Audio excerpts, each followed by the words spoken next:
Okay, this is going to tie into this, so this might be a good starting point. You know, when it reads you, they read the letters that they found or kept. How the language was so like flowery and just sounded good. My dearest Barbara. I don't know if that sounds good, but I know what you mean. It sounds proper. Yeah, like my dearest Barbara. Time is passing so slowly. It is though the fires of war have consumed every ounce of my will and my regard. I do not know if I will ever make it back to the love and embrace of your arms.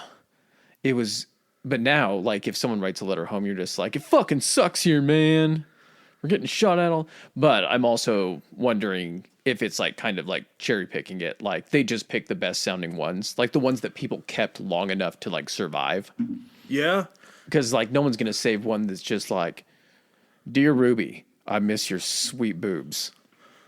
Please try to sketch me a picture and send it to me on the front. Maybe I can get it in 9 months if it ever finds me. If it doesn't find me, it's finding some other soldier, and it'll at least, make him happy. Yeah, it'll alleviate some of his woes. Hopefully the Union doesn't get a hold of it, because I don't want them seeing Rebel Boob. Yeah. But it doesn't make much sense, because those guys at that time, I feel like, had the least amount of time to, like, zhuzh stuff up and make it flowery and, like, long-winded. Here's the other thing is, like, what do you think the literacy and education was at that point? Very low. So you don't think that these letters are coming from, like, your normal, like, infantry guys. These are probably coming from people that were probably, like, officers or at least more educated people to get even have the fact of being able to write a readable letter. Well, and not only that, I just found out in doing this research, dog tags were invented because of this. They weren't there. Wait, so they did have dog tags here or did No, not? this is the reason we have dog tags now, is because there were so many people killed during the Civil War. What they would do to try to figure out, like, who it was they would actually write down their name and, like, their home state and their wife and shit, and then they'd pin it to the inside of their coats, so if they were shot Yeah, on the makes battlefield, they'd be able to find it. Like, dog tags just weren't a thing. So there's a billion people, well, not a billion, but a fuckload of people that are buried in, like, Gettysburg and all that shit, where they would just... Oh, yeah, like unknown, unmarked graves or unknown graves. Yeah, and I don't know if you... Or if you're a researcher, do you, like, try to find that and dig those up and be like, is there a piece of paper? Can we put some families to rest? Isn't there like a tomb? There's a tomb of the unknown soldier or something like that. Is that a memorial or something that was created for the Civil War? I don't know. Because I know there's talk about, you have like Grant's tomb and everything like that. But I want to say like the tomb of the unknown soldier. It's in Arlington in D.C. I've been there and seen it. I think it's for... I thought it was for foreign wars, but it could be... Maybe it just applies to all of that stuff. So, No. No, the Tomb of the Unknown Soldier is an actual unknown soldier. Oh, okay. So Tomb of the Unknown Soldier, 100 Years War after the World War I unknowns... what am I fucking reading here? The Tomb of the Unknown Soldier is a historical monument dedicated to deceased U.S. service members whose remains have not been identified. So maybe that's just for everything. Technically, no. Oh, no, it's World War I. We aren't talking U.S. soldiers here. Yeah, it just says honor, glory. Oh, an American soldier. It just says an American soldier, so...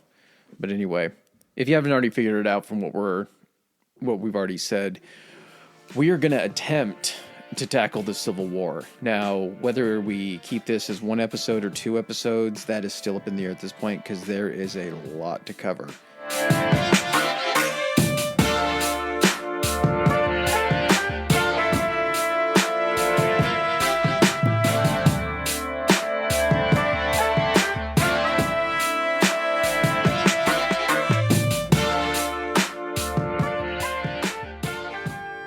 I think we should get a high five for getting this done in 2.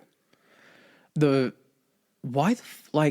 get that so in school, you have usually world history, and then you have a year at some point in high school. Like U.S. history, I think it's like 8th grade. I think mine was maybe 7th? Mine might have been freshman year. But anyway, like, how much time do you think you spent on the Civil War in high school? Not enough. Usually it seems like shit was like 2 weeks. Like you had a unit for like 2 weeks on something, and you'd have to like make a display. I don't even think I got 2 weeks. Well, Because and I don't feel like I forget a lot of stuff. Like, weirdly enough, stuff will at least remind you if you hear something. You're like, oh, I probably heard something like that. There was just stuff that came up during this where I was like, how do you like gloss over or miss this kind of stuff? I would probably say for me it was 70% new. Yeah, Like, probably close to that. And then there's other things that were probably like 20% of you hear somebody's name, you're like, oh, that's why that's that way. Or, Yeah. oh, that's why this street's named Antietam. Or, oh, that's why the hotel is named Sheridan. Yeah. Like, it all finally clicks and makes sense. So I hope that's why Sheridan, or how Sheridan got their names. I don't think it was. You don't think he stole like a bunch of Confederate treasure and like went home and it's just been wealth coming up through the family that It's created not the to line say of that hotels? that's not someone that wasn't related to that person. Just like wasn't one of the guys, it was MacArthur, and then he was like the descendant of the guy, the admiral in World War II. Oh. Something like that. There's so many fucking names here too, man, between both sides that it's weird. And it seems like the Confederacy, the people in charge stay in charge much longer than the people in the Union. It's just a fucking revolving door for the fucking generals and shit in the Union, which will explain why it fucking drags out for as long as it did. So, if there is any argument for immigration to ever be made in this country and why it's a great thing, it's strictly for the last names. Because there's so many people back then when it was just straight white people, everybody had the same fucking last name. There's like 4 Johnstons. There's like Well, I was going to say that three it's either Johnson, Johnston, and just like different variations of the same fucking name. So every time you see a Lee or like a Greenberg or something like that, be like, hey, thanks for being here. I don't want to have the same name as everybody else. So kind of getting to before we even get into the actual start of the Civil War, there's so much lead up to it. The actual Civil War, kind of the official time frame would be 1861 to 1865. But because of the multiple causes that caused it, and of course, what do they teach you in school? What's the number one cause of the Civil War? Slavery. Okay. And I mean, although it's just the answer. yeah, but at the same time, it's not as it is that, but that's like if you're talking about like North, South slavery, North no slavery, and it was just a clear cut, no gray area in the middle, it really isn't that. It was because of slavery, but if you're looking at the concessions that were trying to be made prior to the actual Civil War kicking off, it was just at a point where it was kind of like,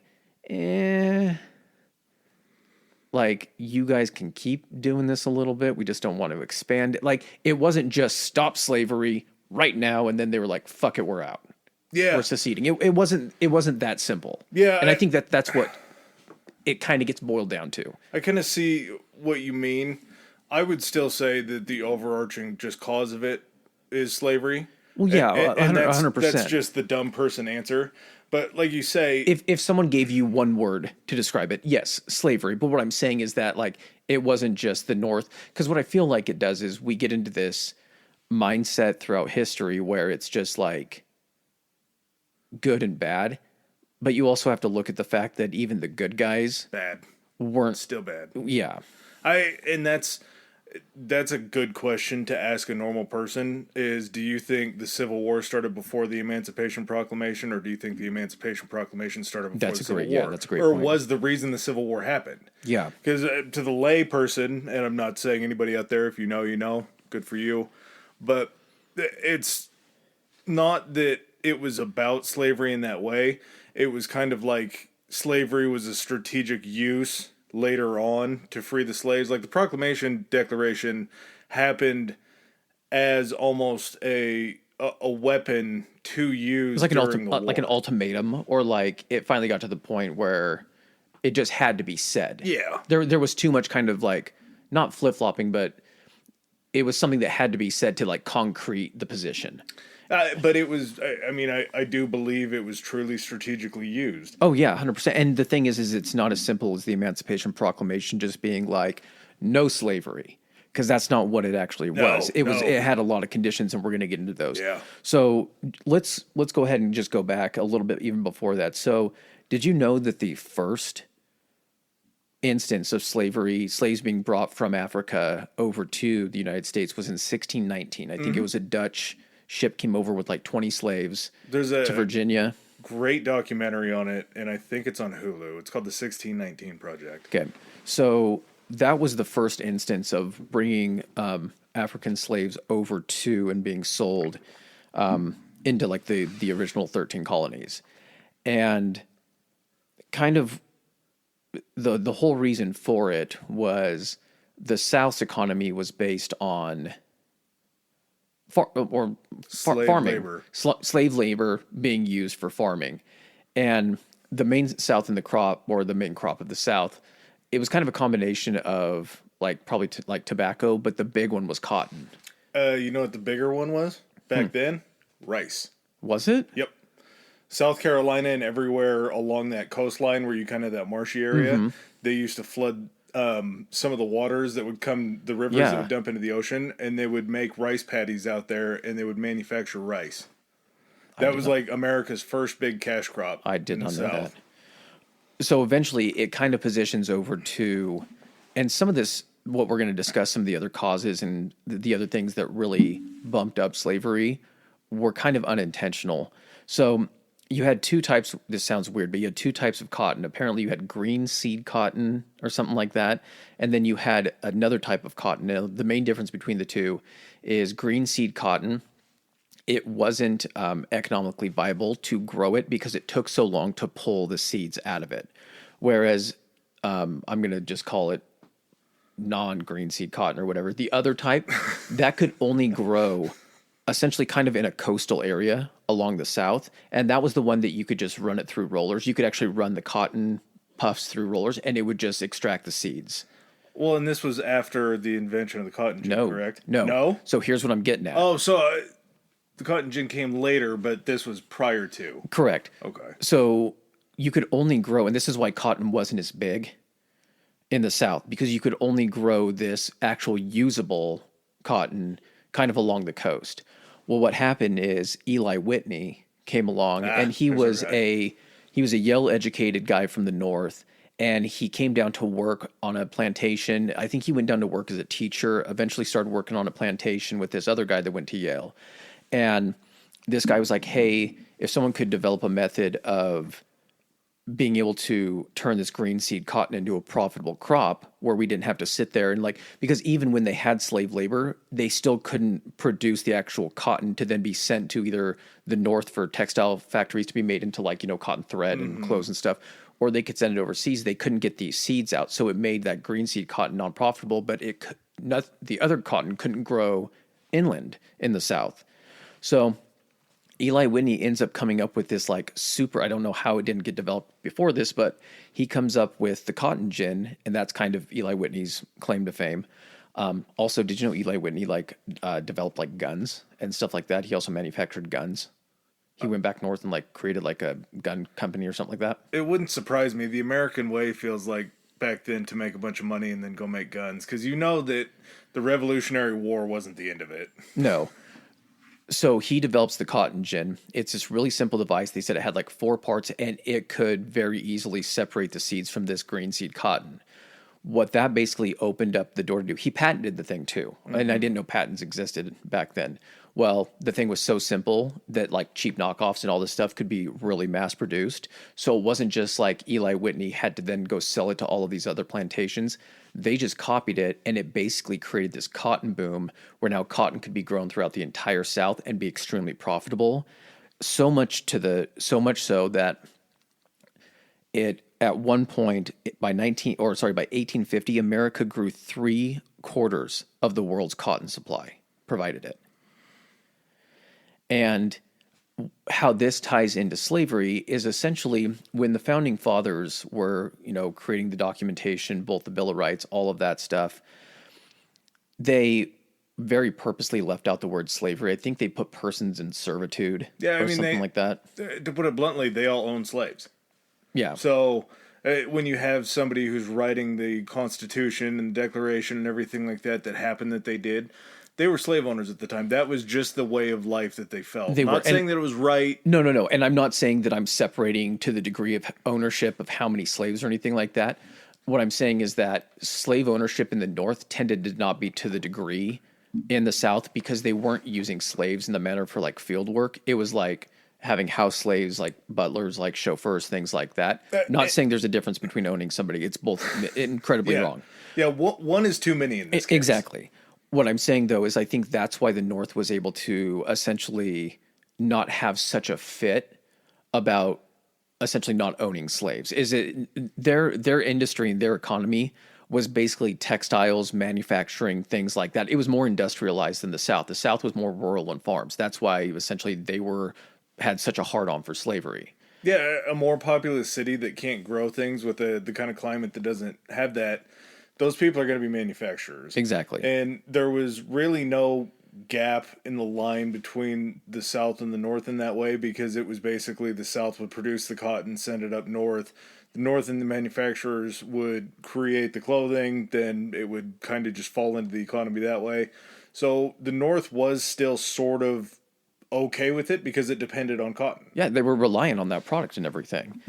Well, one of the things when the founding fathers were essentially drafting the documents is, I'm not sure if it was Jefferson or whoever it was, but they had the intention of essentially halting slavery, and they expected it to kind of die out because of the part of it was kind of the cotton thing. Is because this other cotton couldn't be profitable. So there was actually, in I think from like 1790 until Congress banned the slave trade from Africa in 1808, the Southerners imported 80,000 African slaves. They kind of expected prior to the cotton gin for slavery to just kind of die out. They expected it over a course of many, many years, mass slavery was going to kind of become extinct. Cotton gin completely changed that because now you have these enormous plantations that are able to be created in the deep South where, yeah, you don't need the slaves to pick essentially the seeds out of the cotton, but you still need them to harvest the cotton after it's processed, to bale it, to do all that kind of stuff. So it created even a more, what am I trying to say here? Even a larger need. Demand. There you go. A larger demand for slaves. So I want to give the founders the benefit of a doubt. The word expected, I feel like, is a little bit heavy to use. I think hope is probably the better word. Yeah. Because, again, up until their dying days, Jefferson still had slaves, Washington still had slaves. A lot of the founding fathers did, and that was sort of their idea, was when I die, I will release my slaves, and then all kind of be released so emotionally. with Lincoln coming in, to this story and everything like that, our timing is off because we even did one on, the founding fathers, and we talked about fucking Washington owning slaves and everything. How far is this removed from the drafting of the documents? Because that was 1780 something is when 1787, wasn't it? Was when not the Constitution, but the I think that was the Constitution. Was it? Declaration of 1776, and Constitution. I think it was 10 years after. Okay, there you go.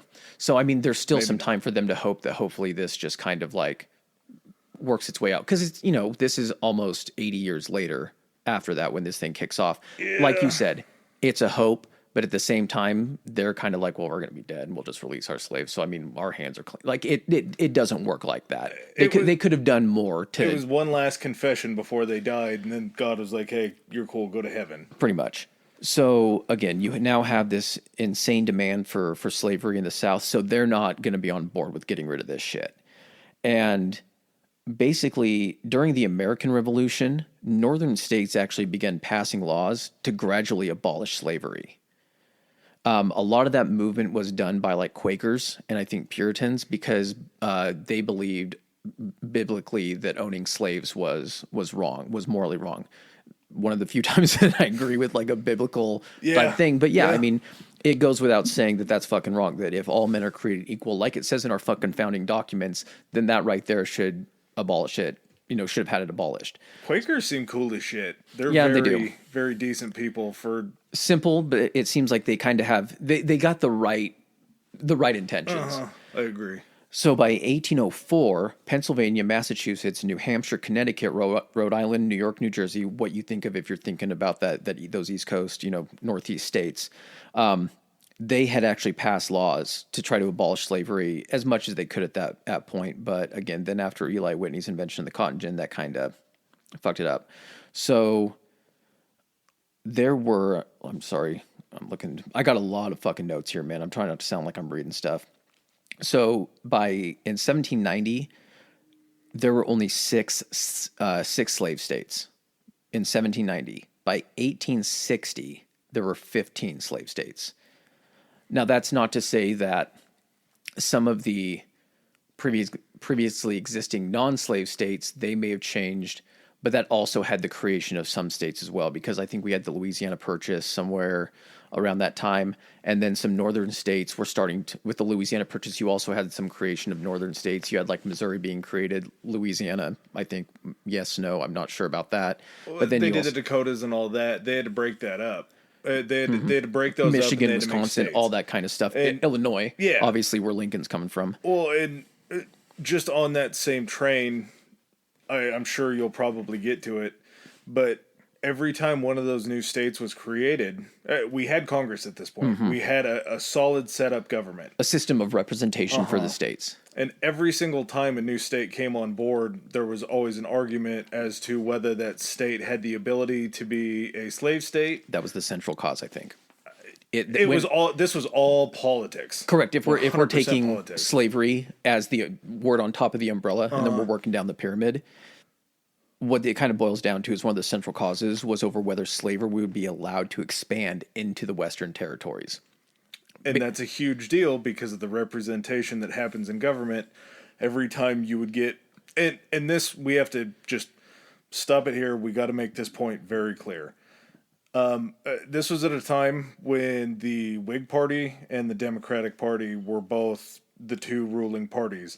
Whig Party dropped out, I think, before Buchanan got elected. Something like that, and then the Republican Party was more of a minor, and then that kind of took the place to where then we had those two. But there were still multiple political parties at this point, which actually is what led to Lincoln, one of the things that got Lincoln elected. Yeah, so in this day and age, there was the New Republican Party, which was kind of a grouping of other smaller parties. There were conservative Republicans, there were radicals, there were moderates. A lot like there is today that people try to say and act like that's... It's flipped, though, at this point in time. Yeah. It's what you would think of. The Republican Party is what you think of what the Democratic Party is today. The Democrats, or Dixiecrats, I think, is kind of what it's referred to as today. The Democrats were what you would expect. If you're thinking of North and South, even like we have today, blue states, red states like that, flip them around. So Republicans were blue. In the Democrats North, were red. Democrats are in the South. And I'm not sure, we'll have to get into that whole party flip thing because it seems very interesting. I want to say it was right around the 1970s, maybe 60s, that we had the big flip. So when we refer to Democrats, we're referring to people from the South. When we refer to Republicans, we're talking about people from the North. And it'll be easier once we get into just saying Union and Confederacy. You'll kind of understand that. But there was also a very large smattering of Democrats that were still in the North that were sort of sympathizers, I would say. Some of them were, I think they were called fire eaters, was the name that I saw for the politicians that were sort of like either Republican supportings of the South or Democrats that were up north. Okay, gotcha. Also, one of the things, too, is part of this boiled down to representation and how people were counted as the populace. So one of the big things in Congress that they were arguing is you had the House of Representatives, to where the House of Representatives, like it is today, is dictated by the population. That's how many representatives you get. A big thing here is that the southern states didn't want to consider slaves as equal individuals, as people. They wanted to include them as property, except when it came to counting them as part of the population, which would increase their number of representative seats in Congress. So I can't remember what the name of the compromise was. Three-fifths. Was it? Okay. I was going to get to that, but I wasn't sure if that's what it was referred to. Yeah. It's the 3/5 compromise, which essentially the northern states said, fine, you can count them as part of your population when it comes to representation, but they're each going to count as 3/5. Now, my understanding of that, human being. And the reason they weren't, it's so fucking like weird to talk about this because we're two white guys sitting here talking about fucking slavery. Yeah. And the whole thing is just a shitty subject, but this is what we're talking about this for, is because this is what led to the end of it, or the beginning of the end for it. When they were talking about 3/5, they were using that because in a way to limit the South's power in Congress, to basically say that, okay, so you're not going to let these people actually have representation, but you want them to count for representation. Like, you don't let them vote, you don't let them have any say or anything like that, but you want us to count them to give you more power to then do what you want, which is essentially Make keeping them more. Yeah. So the three-fifths compromise was put into law, or however you want to say it. Lincoln was he a senator from Illinois? Yep, he was a one-term senator. Then he, I think, had enough of that and went into law. And by all accounts, seems like a very sharp individual. I think he knew the law very well. And so the 1860 presidential election is coming up, and one of the big gripes that the South had that they used for part of their secession was during this election. So it's like we have kind of today. You have the Democratic primary, you then have the Republican primary, flip it around again. Red primary, blue primary. I think it was just conventions. Was it? I know that he ran against someone to be the primary runner for that. Is that what I'm getting at? Is to find who was going to run to represent that party. He ends up beating, was it Van Buren? I can't remember who he ends up beating, but Lincoln ends up becoming the nominee for what would essentially be the Union of the Northern States. Again, everyone is all part of the United States at this point. This was prior to the secession. And then you have, who was it the Southern states put up, or the Democratic Party? I can't remember who that was that they put up. Regardless is... Yeah, look it up real quick, and I'll kind of go back over a couple of the things that happened. So, like we were talking about, when you have territories that are then becoming states, you have to figure out when a state comes on board, or they had to figure out if it was going to be a slave state or a free state. Now, every single time this came up, there was always an argument about it. It came to the point to where I think they drew a parallel line from like the Ohio River or something all the way over through California. They used the Ohio River for the part of it, and then it just extended that line out, yeah. So this understanding was that anything above it was going to be a free state, anything below it was going to be a slave state. And, this is before the war with Mexico. This is before we actually inherited California, and I think before Texas got most of its land, maybe something like that. Don't quote me on that. But we're not doing the top. That's not our topic. Yeah. So the South just didn't have as much land. Mm-hmm. So they were more concerned about that being unfair. And that was sort of the start of the... There have been multiple secession attempts or threats from the North and the South. Mm-hmm. Both of them have tried to pull out of this deal before. They don't know that it's just like a bad marriage and we just got to stay together for the kids. Yeah, I don't know what the comparison for land was, but I do know that the North did have the higher population though as well, because it was more industrialized. It wasn't, per square mile or per capita. The North was, you still had New York, you still had all those larger major cities that were originally settled too, that were developed and originally settled. So as these territories start becoming states, there was a concern from the South that there were going to be more free states, and the free states would then try to implement control over the slave states and eventually try to end slavery, which, again, as we pointed out, was their kind of major economic driver. That's what stirred the spoon for them. Another thing that happened was when Kansas came on board, there was something called Bleeding Kansas. It happened between 1854 and then the lead up 1861. And it was just a violent confrontation that happened between pro-slavery and anti-slavery people. Mm-hmm. It was just a fight for the statehood slave status. Luckily, the anti-slavery people won, and Kansas did become a state as anti-slavery. There was a thing about Missouri too, wasn't it? Is that the slave rebellion at Harper's Ferry? That was Missouri, wasn't it? I think the slave rebellion was back in Virginia. Okay. But a similar guy that did it, John Brown. Mm-hmm. It was October 16th, 1859, and John Brown's raid was the raid that was at Harper's Ferry. I think it was 11 indentured slaves, 1 free slave, 1 escaped slave, and then I think the rest of them were white fellas. but they tried to break into the armory at Harper's Ferry in order to arm slaves Yeah. for an uprising. That got quelled out very quickly, but John Brown was looked at as a good dude. He was looked at as somebody who tried to do something. Dred Scott was the other one. That's right. The Dred Scott ruling was that slavery would continue Something into like the territories. that. Like I said, man, there's so much shit going on at this Yeah. point. And, the bulk of this is, of course, going to be the Civil War. We're just trying to kind of lead the run up and kind of set the stage. Also, to be clear, all of these things that we just mentioned that are happening because the founders that said, well, we think slavery is going to peter out at some point, they just kicked the can down the road. They weren't going to be the ones to end slavery. They didn't put and pen to ruin the paper party about for- this. No. They were just like, we hope that, we hope what we wrote down, somebody's going to. This is the whole point. Like, when people talk about, drafting new shit and everything like that, this is kind of goes to support that. Like, they're at some point hoping people are going to pass additional legislature that alters the stuff that they drafted. They're not drafting everything for seeing everything in the future, like some people like to fucking believe that it's to be followed, all this documentation written fucking 250 years ago, whatnot. These people didn't know about robots. Yeah. Lincoln defeats Southern Democrat John C. Breckinridge. Oh, okay, that's right. Okay, so- And Breckinridge was the vice president of Buchanan.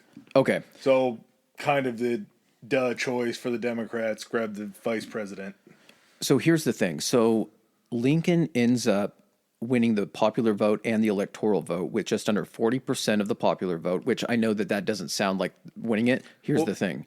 Breckinridge was the Southern person. Yeah. That was, but there was also a Northern Democrat that Yes. had been elected too. So there were three people, I believe. It might have been four. Four? I think it was actually four. Okay. So that's how Lincoln ends up winning. It's not like today where we just have, Democrat, Republican, Independent, or whatever. It's usually there were multiple people under this. So he wins popular. Moose. Huh? There's a bull moose back then. Yeah. and- So he wins 40% of the popular, or just under, and it totaled 1,866,000, and then he got 180 electoral votes. So he ends up winning. Now, the big gripe from the southern states, some of them, Lincoln wasn't even on their They didn't even voting. put him on the ticket. They didn't even put him on the ticket. So they wanted to gripe that they didn't vote for Lincoln, so they weren't receiving proper representation within the president's office. Well, here's the thing, too. You didn't even put him on the ticket. This is your fault. You didn't. So even if people wouldn't have voted for him, you can't claim that, if anything, he was at a disadvantage, even that he wasn't even on their ticket. So they use this as, a huge kind of gripe and everything. He might have been on a small number in certain areas in the South. there but were I just think some states that didn't. they said he even received apply. like less than 1% in the areas where he was even on the ticket. So he won despite all of this. And one of Lincoln's, big things was that he said that he won the election, and part of it was he was opposed to slavery being allowed to expand. He didn't run on essentially ending slavery. That's where I think kind of you were talking about with the whole Emancipation Proclamation, the timing of that. It wasn't like he just came out as part of his, campaign strategy of that. It was like, this is what the platform I'm running on. He just said, where it currently exists, I have no plans to make any changes to it. But we're not going to allow this institution to essentially continue into these new states that are being formed in the Union. So he had a concession. He, of course, had to make those concessions because people in the North did own slaves. But at the same time, like you're saying, kicking the can down the road, I think part of him is also kicking this can down the road of being like, well, if I can limit it to this area, maybe it'll just kind of peter itself out eventually. Lincoln was a complicated guy when it came to slavery because he said many times personally he wasn't for slavery. He thought that it was a disgusting act. But he also, being the lawman that he was and being a lawyer and understanding, somebody who would really be interested in the writings of the Constitution, he did believe that it was protected by the Constitution as it was currently written for there. It's the never meet your heroes type thing when you start looking into people. So this is not at all me bashing on Lincoln. I still think Abraham Lincoln was an incredible individual. What he went through to try to preserve the Union, that was his first and foremost goal, was preservation of the Union. And he made some concessions that I don't agree with and a lot of other people didn't agree with, but all of his decisions, he actually had a quote, and I'm going to try to find it in these fucking notes here, is that one of the things that he said, again, preservation of the Union, he said if he could save the Union without freeing any slaves, he would do it. And if he could do it by freeing all the slaves, he would do it, or a combination. He wasn't married to any ideology in terms of that, whether he personally was against it or anything like that. As the president, he felt his role was preserving, this nation that was still, less than 100 years old. I fucking hate to say it. That's probably the biggest feather that I can think of in Lincoln's cap, is to try to leave as much personal biases out of something to the point to where you can be adamantly against it. But if that's what's the best for the country, that's what you do. So it would be nice to see somebody in politics to have the good of the country and the preservation of the union. What do they say? It's meeting the needs of the many as opposed to the needs of the few, regardless of what your personal position on it is. They even had, and so at this point, this was kind of the catalyst that had the southern states start drawing up documents for articles of secession. Yeah, they absolutely hated Lincoln. And this wasn't, like we said before, there were so many reasons leading up to this that this was going to happen. Lincoln was just the easiest way out for him. Yeah. He was the easiest way where they could demarcate a line and say, this guy is against our future, gaining more seats and gaining more power. All it was a power struggle. Yeah. And he was just kind of the straw that broke the camel's back. They hated Lincoln. They just basically put that line in the sand and said, you get elected, you win, we're out. So, few possible resolutions that came up to prevent Southern secession. One was the Missouri Compromise. A lot of these things have compromise in them. That's essentially what the fucking articles say they are. So, the Missouri Compromise admitted Missouri as a slave state and then had Maine be a free state. Oh, that's what the Missouri Compromise was. Yeah, so Missouri being, if you look at a map, kind of a border, would we be considered a border state here? Like, of course, Maine is going to already be a free state. It's the fucking furthest one north. It'd be that to me kind of seems like less of a compromise on the northern side and more of a, a better result for the southern side. So that one was kind of a compromise leaning toward the south. It prohibited slavery in the remaining Louisiana purchase lands. Dakotas. So, yep. And then there was also one, the Compromise of 1850 would make California a free state, which at this point, California was fucking huge. It encompassed what would be like Nevada, New Mexico, that whole area. I think they already had the gold rush, maybe?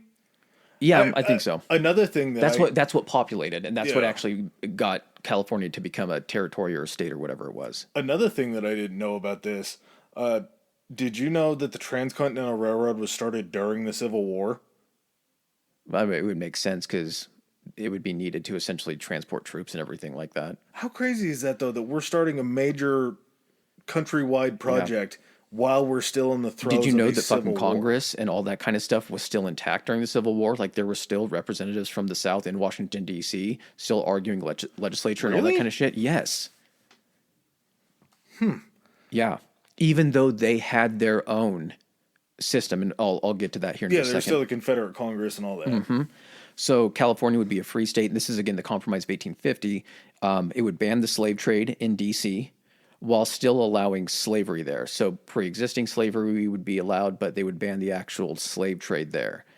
Apparently, that compromise did not stick, and South Carolina voted to secede first on December 20th, 1860. What they considered the Cotton States, Mississippi, Florida, Alabama, Georgia, Louisiana, Texas. They followed in January and February of 61. And then the Confederate States of America was officially established February 4th, 1861. Jefferson Davis was elected the president, Alexander Stephens the VP. And Alexander Stephens, he looks like just a fucking villain. He has the look of somebody that you would think would be the fucking villain in a James Bond movie. Ugly motherfucker, Weasley-looking asshole. And I'll get the nuts and bolts of it here. I'm not going to say it verbatim and everything, but he came out with essentially he drafted, or at least had a heavy hand in drafting what they would consider the Southern Constitution. And the Southern Constitution basically very, very specifically stated that slavery was the right of the Southern states based on the fact that the white race was superior in every way to the black race, and that they're by that right, that allowed essentially slave owners the right to hold these inferior people in servitude. Oh, and that was a cornerstone. That was like one of their big pillars of this Constitution for the South. That was like a God-given right for them. This was the motherfucker that said that they were actually doing black people a favor by bringing them into a society. Yes. Okay. Yeah. Yeah, bad guy. Really creepy uncle vibes, too. Yeah, You're so right. Alexander Dirty. Stevens, just a fucking total piece of shit. And then finally, prior to the kickoff, do you have anything else prior to the first shots? Yeah, possibly the most important thing for the Union was there were slave states that decided not to go. Maryland was one of them that was a slave state that decided to stick with the Union. Yeah. I believe it was Kentucky was another one. There was a time when I think like some of them stuck with the Union initially, and then after the Emancipation Proclamation, I think they lost a couple. No. They didn't? No, there's some very interesting wording that we'll talk about when it comes to the Emancipation Proclamation, but I think it was Kentucky, maybe Missouri? Missouri was like a half and half thing where it was being fought over. Like that was really hotly contested because there was an area within Missouri that we'll get to, because it controlled essentially, Missouri River flowing right through it. That was essentially a huge like economic requirement because of the trade that it allowed up and down the Missouri River. And not only Missouri River, but the Mississippi as well. Those were both two very, very important waterways. I think I'm thinking of the Mississippi because the Missouri then branches off and that's what heads up into essentially the Pacific Northwest, or kind of in that direction. Okay, yeah. Because the Mississippi is the one that cuts it north to south. Mm-hmm. Longest river in the country. Yeah. The Missouri is actually. Missouri's it? Longer. Mississippi's bigger, wider. Oh, okay. Well, yeah, the Mississippi River was a major port, and it was a major hub for people trying to transport anything as far as goods, materials. So if you're building, different forts and shit like that, but also food. Oh, yeah, food definitely. And rations were very, very important. And I think we kind of see throughout this whole thing that part of the reason that the South peters out is just because of the campaign to tear out any farms or any sort of sustenance that they could get to. And if you're thinking about it too, if you have to get something from the East Coast over to that area, like the Western expansion, the easiest way to do it isn't going to be going overland. You got to cross the Appalachians, all that kind of stuff. You're going to just put it on a boat, sail it down around Florida, and then up into the Gulf of Mexico or whatever it was called at that point, and then up essentially the Mississippi River to supply everything there. So, I mean, it was a strategic, it was very strategically valuable for whoever kind of held the choke points or held the control of that. So getting to the Battle of Fort Sumter, this was what they kind of consider the official kickoff of the Civil War. And the reason that we're doing this now is because Civil War both started in April and also ended in April 4 years later. So it felt like kind of a fitting time to knock this thing out. We've been doing this for almost a year, and I guess getting ready to tackle something this fucking heavy was just a long time coming. Yeah, we got a fun one coming up though. Right? The anniversary's coming up. Yes. So, just before we start, there were 4 slave states that did stay in the Union. It was Delaware, Kentucky, Maryland, and Missouri. Okay. So, all very important because it kind of gives a buffer to the Union, whereas they're not coming into free states. We're still using them. Because Maryland, I believe, was sort of a buffer between Virginia to get to D.C. Well, it's in D.C. D.C. is in Maryland. Isn't it between Maryland and Virginia? No, it's in Maryland. Okay.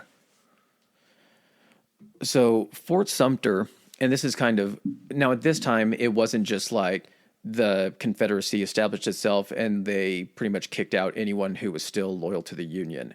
This is at a time too when before the Confederacy established, essentially the Army is the Army of the United States. It's the Continental Army or whatever they call it at that point. So you have all of these forts that are in the South that are what would be officially Union forts or Northern forts. And so, kind of the first order of business for the South and the Confederacy is to kind of take control of all of this. So, there was a guy named Major Robert Anderson, and he was stationed essentially in Charleston, South Carolina. And there was a bunch of forts around Charleston Bay or Charleston Harbor or whatever it was. It was a huge port for bringing in, anything and everything. Yeah. And in the middle of Charleston Harbor was this place called Fort Sumter. It was an island in the middle of the harbor. There was a fort built on to it, but there were forts all around the harbor. So initially, Anderson was stationed at this fort that was on land, and then kind of seeing the writing on the wall. I don't know if he got letters or something like that. I assume he got some type of letter from, Lincoln or the command structure from the Union, moved his men to Fort Sumter. And it was before April 12th, it was before the first shots were fired. Basically, he knew that he was going to either be under attack or he had to hold this fort, but they only had enough provisions and supplies for, I think, 2 weeks. Mm-hmm. So very few rations for his people. And not a lot of guys either. And so Lincoln tries to send in a ship to essentially resupply them, and the forts now being held by the Confederacy open fire on this ship and force it to eventually retreat without being able to resupply them. And so Lincoln basically gets on the horn whatever way he can communicate, by fucking writer or messenger or whatever, gets a hold of the South Carolina governor at this time and is like, hey, I need to resupply this fort, but I'm not going to send any type of war materials. I'm just sending food for these guys. Just rations. Just rations for these guys. And basically, Jefferson Davis ordered the fort to be taken before it could be resupplied with this. And on April 12th, the Confederacy opens fire on this fort and overall fired about 4,000 shells at the fort in one day. It started at 4:30 in the morning, so before dawn. What's even more fucking incredible is this fort's getting just hammered from all sides. It's a horseshoe around. It's a bay, so it's getting hammered from all sides. No casualties. They fucked up this fort. None of Anderson's men died, but they eventually were able to get his men out of there somehow. I don't know if they surrendered the fort, waved the white flag, and it's like, get us a boat in here and get us the fuck out. So April 15th, 3 days later, Lincoln calls for 75,000 volunteers to fight for the next 90 days. I don't know what the deal was with that. Is he's just thinking like, hey, we're going to squash this thing in 3 months? He had a very firm vision that this was going to be he was going to quell the uprising. He was going to send his troops down there. They were going to knock down this rebel force that was coming, and this was going to be the end of it. South Carolina and everybody else was going to be like, hey, just kidding. It did the exact opposite. It only pissed them off more. Now, when we start talking about these numbers, this is just something to keep in mind that blows me away. The standing U.S. Army at the time, Continental Army, whatever, like you Union say. Army. We'll just call it Union Army. Yeah, going forward. Union Army. Well, for the country, though. So, for America, before the secession happened, the standing army in the United States was 16,000 people. That was the standing army for the whole country, was 16,000 people. Now, keep that in mind when we start talking about, casualties that happened during wars, like separate wars, and then just as a total. And the other thing, too, is it's not like, at this point, too, when he, eventually on May 3rd, after realizing that that's not enough people and not near long enough, he puts an additional call in for 42,000 more volunteers for a period of 3 years. Again, that's going to pale in comparison to the number of people that actually participate in the Civil War overall, even on the Union side just alone. But the states were essentially kind of in charge of raising these militias. And so most of the different armies, it wasn't like the Union Army. It was the Union Army, but in this army was the Army of the Potomac. Yep. And that was the one that kind of stayed around the area of DC and kind of that area, of course, Potomac the Potomac. River. But then you also had the Army or Regiment of Wisconsin and of Illinois and all this stuff who were then coming down to go ahead and start fighting this. I think that was probably the biggest misstep. You can't really say misstep because they're bodies and they want to do it, but you have all these people coming in these militias or these state militias, state armies, things like that. Training, never all going to be the same, if any. It's just going to be some fat dude with a gun, usually, that's going to roll up and be able to do it. So you don't have discipline on your side. You don't have unity on your side because you have all these different factions within the Union Army and within the Confederate Army. It just, there was no, like, uniformity to anything. Yeah, there wasn't a standard, essentially, like of the armed services.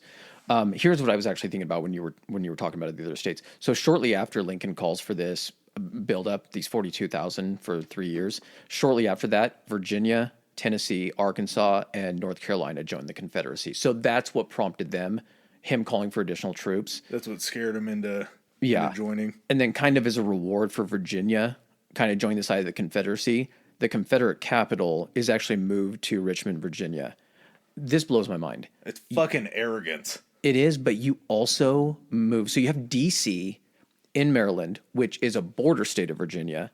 You then move the Confederate capital 108 miles away from D.C. So it's not like I don't know what you had to, they had to reward Virginia somehow for coming over to their side. But at the same time, you're like, you can't like move a little bit deeper into the South or anything like that. Like to me, that just like, I'm not saying, be smart. I am saying that. I'm like, why would you not make it in the deepest part or the most defensible part? You're basically putting it 108 miles from the capital of your enemy at this point. Well, if Richmond is the capital of Virginia, which I think it is, it's going to be best to probably reward the capital city. But at the same time, I think there was a measure of like, hey, we're going to put ourselves as close to you as possible, is almost like you're not going to be able to touch us. It was a flex. Yeah, you're saying? It was an overconfidence because at that time, people in the South really believed that a lot like we see now with like pro-gun owners and people that don't like guns, there was a belief in the South that for every one Southerner, they could take on like 4 Northerners. Yeah. Like that Northerners were just pussies. Yeah. And that was a major understatement, just a major, I guess, underestimation by the rebels. And I think big old miscalculation. Yeah, just a huge. And not only that, we see at certain times where like the 4-to-1 ratio, if that's really staying true, we're about to test it because America's military was I'm going to fuck that up a lot. The Union military was so much bigger than the Confederate military. Well, then and you had mentioned Missouri a little bit earlier. So Missouri actually did stay with the Union, but there was some type of Confederate coup that happened that then took control. So they drove, I think, Union forces or whoever was essentially a Union loyalist, drove them to basically like the northern part of Missouri. And then they had control for most of it. And then Kentucky was actually like, fuck it, we're staying Swiss in this, we're staying neutral until they actually got invaded by the Confederacy. And then they're like, nope, fuck that, we're siding with the Union. So that's what kind of ended up drawing the battle lines. There was something that Lincoln said, it's not word for word, but I think he said something like, I'll take my chances with God, but I know that we won't win without Kentucky. Something like that. Like he was, because Kentucky was their key to the Mississippi kind of. Yeah. Well, and then also, so West Virginia around this time is actually formed by the Union Loyalist and splintered off from other Virginia. I like that. I like that West Virginia's like, no. But this didn't happen until 1863, a couple years actually into the war. When West Virginia had enough and they just wanted out. We're not with them. Yep. We're not with them. We're our own thing. We're just west of them. North Virginia, South Virginia. Whatever you want to call it. So over the 4 years of the war, there were 237 named battles that were fought. And that's not to say what little skirmishes happened and everything like that. So that's just to kind of put out there. And again, that kind of probably, I'm not sure what the number in comparison to World War II would be because World War II was worldwide. There was battles happening everywhere. But what I'm saying is that 237 named battles that were fought during this. That doesn't count just like little skirmishes. But this is where this makes me think back to when you hear some of the names of these battles. You remember in The Office where Dwight's trying to convince everybody about the Battle of Schrute Farms and everything? There were literally battles that were the Battle of Hawkinson's Farm or something like that just because it happened to occur near the Hawkinson's farmhouse or some shit. And that was how they identified stuff. Well, even when when the surrender was signed, it was just signed in some dude's house. It was a courthouse. Are you sure? It was I thought it was the owner. Appomattox Courthouse, I Yeah, think. it was Appomattox. I don't think it was a courthouse. Oh, I'm I thought pretty it was a sure that it courthouse. was a guy's house Really? that In they had just come to Appomattox? meet at. Yeah, he was like a treasurer or something like that, and they just decided Maybe that's to what I'm meet on this confusing. I farm. thought it was like a government building, but it might have been someone that worked for the government Yeah. that let him use the house. But these things just happened in the middle of nowhere, and I think I would probably bet that the Civil War had more battles, just because, and it's something that we're going to talk about. The ability to travel and to move in and out of places quickly and slowly, it was just all slow all the time because you were Yeah. on foot, you had horses. Very rarely would you have like a rail line or anything like that. But you also have artillery, which is Yeah, literally you're just cannons on two wheels, and that's all dependent on what the conditions of roads, bridges, rivers that you could ford or build a bridge across. If it rained too much the night before and just, the road was washed out or muddy, you couldn't move your troops. Like all of this was so dependent on people moving around by foot when they could move around by foot. This, World War II, you didn't, most of your soldiers were on foot, but you also had mechanized elements that yeah. trucks and able to transport and all that kind of stuff, planes to do, parachute drops when you had to do that, all foot or all horses. And it makes you think that the reason there were so many battles is because they would probably try to trudge off together. Mm-hmm. And then they'd meet each other like a mile down the road and they're like, fuck, what are you doing here? And he's like, what are you doing here? Yeah. And like, okay, let's go again. Yep. Round 2. We'll see who does it. And then they'd retreat a mile, and then they'd move forward a mile, and they'd be hitting them again. All right, so now that we're actually into the fighting, I do have to take a bathroom break before we actually get into the thick of it. Okay. All right, back at it. This may be a couple bathroom break or so. Yeah. Bear with us. Okay, so getting to the first actual, one of the first proper battles. Now, listen, if we sat here and tried to go through all of the battles and engagements, this would be a month-long podcast, if not more. Hours. We're just going to we're not glossing over them, but we're just going to kind of hit some of the first or more significant ones and then kind of talk about changes that were made in command structure. And it's going to be a lot of Union changes. Yeah, there will be future episodes on things like Gettysburg and different larger wars. This is just kind of glossing over. They were all important at some point or another, but these are just the ones that we kind of picked out. So you have multiple fronts in this war, but you kind of have two. You have the western side, and then you have kind of the eastern side. No. We don't use the word side. This is like my favorite word in all of war. Theater. Theater. Okay. You have the western theater and then the eastern theater. I fucking love it. I don't know So why. the Union Army, their western theater, they're commanded by, and probably the most recognized name here aside from Lincoln, Ulysses S. Grant, U.S. Grant. And Grant was a great tactician and battlefield commander. The booze, too. Like the booze, He liked the too. sauce. The Eastern Army in the Eastern Theater for the Union was led by initially by George McClellan. Now, George McClellan was he was excellent at training and organizing, basically what you would consider an excellent trainer, and he was great at logistics, about getting the army together, gathering them, but wasn't great once the fucking lead started flying. You want him running basic training. You don't want him out on the battlefield. I always think of it, did you ever watch Band of Brothers? Okay, so David Schwimmer, Ross from Friends. Yeah. So he's the guy that trains Easy Company, and he trains them really hard and really well. But as soon as he got into combat, didn't know what the fuck he was doing. And eventually they take him out of command, and they're like, we're going to send you to the training school, and that's just going to be your spot. That kind of reminds me essentially of who McClellan, kind of the character, the kind of person he was. I wish they just would have sent him to a training center. He comes back at this terribly. So many times. Yeah. So many fucking times. So McClellan planned to use Chesapeake Bay to basically move his forces. And at this point, they're just like, why don't we just fucking move on Richmond? It's like 108 miles away. Let's just fucking we end can this. see it. I just ran there the other day. Yeah, let's just fucking end this thing quick. So he ends up using Chesapeake Bay to move on Richmond. He's able to move his men far enough down to where, I think 38 miles, to where they're 70 miles from Richmond. And he landed at Yorktown with 55,000 men. And let's see, the Confederate general, they always have brigadier general. There's majors and everything like that. So I'm just going to say general just to make it simpler. General Magruder had 13,000. Huge advantage for the Union here. Well, Magruder ends up tricking him and held him off for a month till he eventually Magruder received reinforcements. Even with that, oh no, sorry, it wasn't Magruder that received reinforcements. He holds him off with 13,000 men until fucking McClellan receives reinforcements, and then eventually they retreat back to Richmond. McClellan eventually reached Richmond already for a siege, and this was called the Battle of Seven Pines. General Johnston, going to be a big player here for the Confederacy. There were multiple General Johnstons. Yeah, okay, well, I'll just say First General Johnston that we talk about here. A live General Johnston. Yeah. Because the other one didn't fare so well. So he ends up getting wounded, and this had to be the most advantageous wounding for the Confederacy because he's replaced by a guy named Robert E. Lee.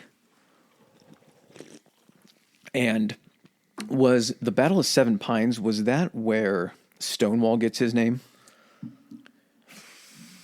It was during one of these very, very early engagements that this guy, what was Stonewall Jackson's first name? I can't remember. I don't know why. General Jackson or whoever he was. Samuel L., right? Yeah. Samuel L. Stonewall Jackson. Yeah. Definitely not Samuel L. Jackson. They wouldn't have let him in command. But I want to say Bull Run was when he got Stonewall because that was kind of his first, I think, appearance where like that's he right. became known. That's when it was. Yep, you're right on that. So this guy, General Johnston, gets wounded, gets replaced by Robert E. Lee. Lee attacked McClellan and was basically over the course of like 7 or 8 battles, basically pushes McClellan's forces back further from Richmond, and then they just kind of have to like dig in and establish a position. They're not trying to retreat all the way back because they still think that they can take Richmond. And this was the July 1st Battle of Malvern Hill in 1862. Confederate forces pressed all day against strong Union positions, and the Unions holding firm. There were, and most of these battles, I'll just list off casualties, and you'll kind of see how it adds up.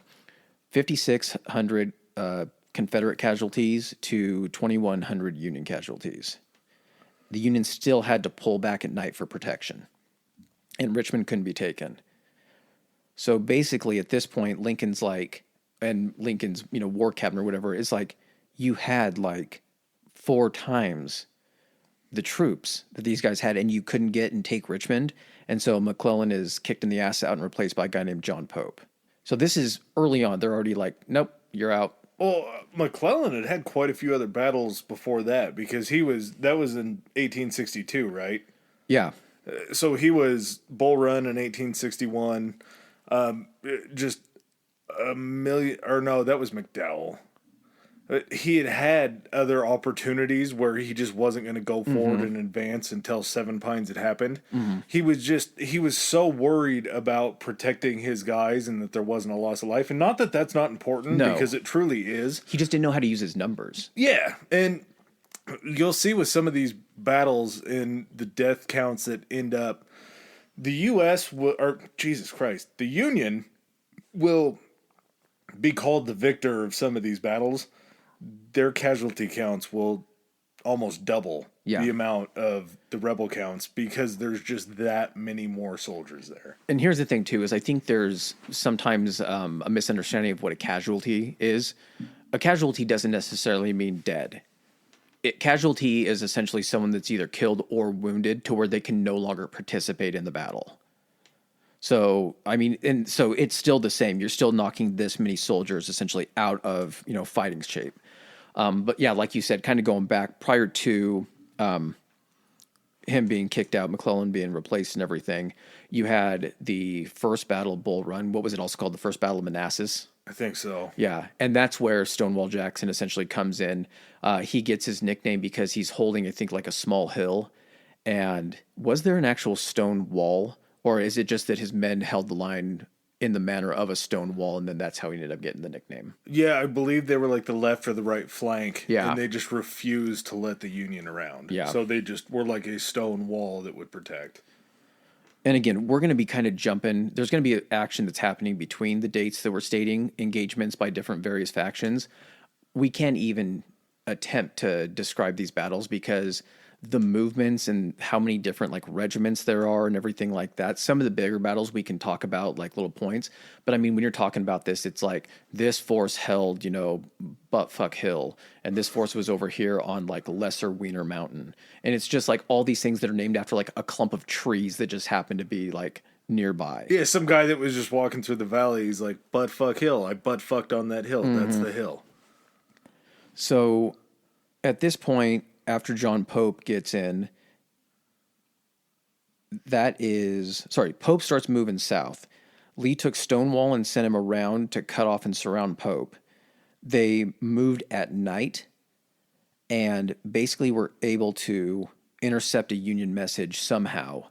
They snuck around Pope, and I think that was when the Second Battle of Manassas or Bull Run occurred. And during that time, Pope underestimates, Lee and also Stonewall's tactics, and basically loses to the Confederacy. And again, so Pope is then replaced by McClellan again. So like, hey, maybe McClellan learned his lesson. We're going to go ahead and put him back in charge. Because again, McClellan is so good at organizing and training and everything that I don't know if they figured he just would kind of learn some tactics or kind of learn from his mistakes. So they end up putting him back in command. His guys loved him. He was like the ultimate player's coach. There wasn't a groundswell of troops that were like, get McClellan out of here. He's fucked up.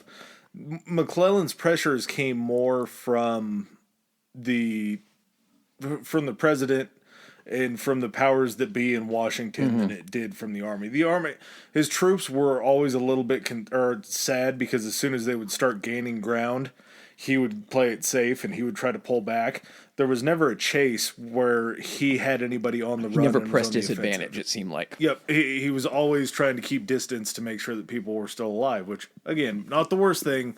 Terrible strategy when you're in a war. So Lee decides, now that he has some momentum on his side, is Lee actually invades Maryland by crossing the Potomac. And this is where, I don't think we had anything up there before the Battle of Antietam, right? Well, the 7 Days battle that finally ended McClellan's career. Okay, yeah, go ahead. The 7 Days battle took place June 25th through July 1st in 1862. It took place along the Virginia Peninsula. So like you said, they crossed over to the north, been repelled back.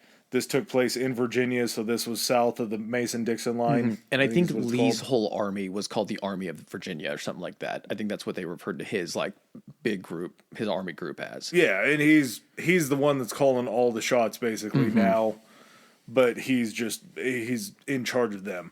So he had McClellan had 100,000 Union soldiers. He had a very large amount of people ready to fight. He had a huge numerical advantage. Yeah, and Lee's troops just drove them back and drove them out of the peninsula basically, and he retreated. That was where Lincoln had just had enough. He's like, dude, you can't have 100,000 troops, and I think that they outnumbered them by like 45,000, something like that at this point in time. And Lee's troops just pushed them back. They were better trained, but in the end, it was just McClellan not being able to match wits with Lee and win a battle. He could get hard, he couldn't finish. Yeah, and that's really what it was. There was he was a guy that would run 93 feet up the court and then throw it off the backboard. He just could never do it. So once he gets taken out of it, I think he has sort of an axe to grind with Lincoln, and again, he will be back, unfortunately. So at this point, the Battle of Antietam, this is one of the larger battles that people, have heard about, or if you're just kind of studying the Civil War. Takes place September 7th. Oh, no, I was wrong. What? Antietam was the one that got McClellan fired. Is Antietam the one that got him fired? Okay. So it was a little foreshadowing. McClellan was out the door at one of these. So Battle of Antietam, the casualties on the Union side, the total casualties for Antietam were 4 times what the Americans suffered at Normandy. 4 times during this one battle. However, during this time, Lee ends up retreating back across the Potomac, but McClellan fucks up again. And this was his fuck up, is he didn't press. He essentially, they could have, the understanding from Lincoln and his, his war cabinet was that had he pressed against Lee, it would have been possible to either take out Lee or remove essentially Lee from the field and remove his army's ability to make war. But he lets him escape again, and he's able to go back and essentially recover and kind of reconsolidate his troops. Lee was the head of the snake for the South. Yeah. If you get rid of Lee, they're just going to flail The and entire burn out. time. He was the guy. Yeah, Jefferson Davis was the president, but he just kind of let Lee run the show. Like what you think of like Eisenhower during World War II for the Allies, that's kind of like what Lee was for the Confederates. And I mentioned this to you again. The Congress is still functioning during all of this shit. I don't know how that works. I don't know either. Like, I don't get it. Did you also know that Karl Marx was alive at this time? This was during the time when Karl Marx was alive? We can't play these games about when people were alive because it just blows my mind. I know. It's like the Picasso thing. The Picasso thing blows my mind. The only reason I mention it is because I saw something that made note of him actually like kind of following the war. He was living, I think, in England at the time or in Britain somewhere. And he had written down some things about like, because the world is paying attention to this. Oh, yeah. Not only because it's not just, American manufacturing that's supplying all of these like weapons and uniforms and everything like that. Like different sides are getting shipped from like overseas and everything like rifles and all that kind of stuff. So other countries strategically are paying attention to this because you're also looking at the United States. If they weaken themselves enough throughout this whole thing, what's to stop another country from moving in and taking us over? Well, and I think maybe less that is more of the South was trying to get England's attention and say, hey, you need to back us, come help us out, send us some supplies. And to the Union's credit, they had the bigger Navy force. And also to the Union's credit, the Navy was integrated with free black men first at the beginning of the war. But they set up blockades around the South, so if any ships were to be coming in to try to get like send any rations, any weapons, anything like that to the South, they were already being picked off by the Union. So that was kind of keeping them separate. But in every one of these wars or battles or skirmishes, whatever it was happening, as soon as Lee would win, they would kind of feel like they were getting a bit closer to getting an ally, because if they could prove England's not going to support a loser. So if they can keep winning and strategically keep kind of not really gaining ground but not losing ground At some all, point, when do you back the winner? Yeah. And then you get in for the spoils of war and everything. Yeah, and I'm sure England would have made a very nice deal with the South. There was even an instance where... Well, they're providing 3/4 of the cotton for the entire world at this point. It's not like it's not an economical advantage either. Why not ship that to England and have England be that supporter? Because South Carolina needs somebody to manufacture this. England's the next best thought. Did you also know that Antietam was the first battle to be documented by photography? There's photographic pictures, yes. In 1862? Yep. Huh. And whoever was the photographer, I can't remember their name, but they had a gallery then that they established in the North. And they had situations where, like, as horrible as this is, where people would come and view the gallery and would find out that their fathers or husbands or sons were dead. That's how they found out, is they would be able to see pictures. Maybe it wasn't the best then. Kind of going back to McClellan. So the big thing, like we're talking about McClellan, all go, no finish, but he basically refuses to go on the offensive, I think is the biggest thing. And he gets replaced by Ambrose Burnside, perhaps the greatest mutton chop mustache combination in the history of the world.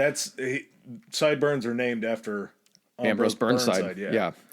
Before we get into him, 5 days after Antietam, we have the introduction of the Emancipation Proclamation. Okay. So now we got to go down that road a little bit. I felt like it was sort of cool in the beginning as to how the whole idea started. So like we said, emancipation wasn't on the minds for the first basically 2 years of this war. Well, here's the thing too. So kind of leading up to, and it kind of Antietam is kind of a catalyst for the Emancipation Proclamation. It was a reason for it. Exactly. So Lincoln has been starting to feel the pressure from abolitionists and from the North for emancipation. There's already, it's already been enacted in some places in the North, but he basically needed a big victory first, or it would seem like a desperation move. Him just trying to go ahead and free the slaves to maybe cause an uprising in the South or something like that. We'll get there. Yeah. I'm telling you, I got you here. This is very interesting. So Antietam was because it forced Lee to retreat. It was considered a Northern victory. So that was what Lincoln was kind of waiting for in order to go ahead and enact the Emancipation Proclamation. So again, like you said, September 22nd, 1862. Yeah, the wheels of motion in this whole thought process for him started in 1861. And May 1861, I believe he was General Ben Butler. He was commanding down in Fort Monroe, and I believe it was Virginia. And there were 3 slaves that had crossed out of a rebel camp. The Confederacy didn't allow black people to be enlisted in the army, but they would bring slaves in to kind of clean up camp. To do the work, essentially, to free up essentially the soldiers to do the soldiering. So 3 of them escaped in the night. They made it to Fort Monroe. They talked to Butler. Butler's like, come on in. We'll take care of you. Come on in. So in May, a soldier from that camp from the Confederacy came up and they're like, hey, man, we're missing 3 slaves. They escaped from camp. Do you know anything about that? And Butler's like, yeah, I got them. Like, sweet, dude. Bring them back. Let me have them. They're actually the general's slaves. He brought them in as the to kind of clean up the camp. They decided to escape. They were helping dig ditches for us and do all that kind of stuff. And Butler goes, yeah, I'm not going to give them back. And at this point in the country's time, anybody within the Union, if there were slaves that had crossed into free states, there was a law saying that the slave holders were able to pursue them up into free states to bring them back. Butler goes, I'm not going to send them back. The guy's like, no, bro, you have to. Like, this is the rule. You have to do this. There's a law against it. He's like, it's like you were just shooting at us literally like hours ago. And now you're wanting us to do something for you? Well, yeah. And he hits him with it. He goes, international law says that if there's any contraband that is seized by a warring army against someone they're fighting against, that's legally allowed to be theirs. So last time I checked, you guys seceded from our country. You're technically a foreign agitator. We're going to go ahead and keep these slaves. So that was the first instance where the army actually stepped in and was like, no, they weren't emancipated. They weren't freed. They were able to work inside of that camp though, and they were actually paid wages. So they were basically freed at that point. They were protected by that camp. Then this got everybody really fired up. Like, everybody's like, holy shit, I can't believe this happened. It's adding a new element to it. Yeah. And in Missouri, in August in 1861, John C. Fremont issued a proclamation that all slaves of all rebels in Missouri would be freed. Lincoln's like, holy shit, dude, we didn't talk about this. Can't do that. Not going to happen. But that got everybody fired up, like, holy shit, something big is happening. In May 1862, David Hunter, he was another general. He was over in coastal South Carolina and into coastal Georgia, did the exact same thing. He's like, all the slaves on the rebel side are free. You guys can go. Lincoln steps in again. He's like, yo, calm down. I'm the only guy that can make this decision. Congress started to really get into this August 6th, 1861. They passed something called the First Confiscation Act, which said that owners of slaves in military service involved in supporting the war effort are to be freed. So anybody that was in the Confederate Army, all their slaves were to be freed. This was something that our Congress came up with, and it's kind of like we're trying to send some messages because they know that any desertion is going to come up north.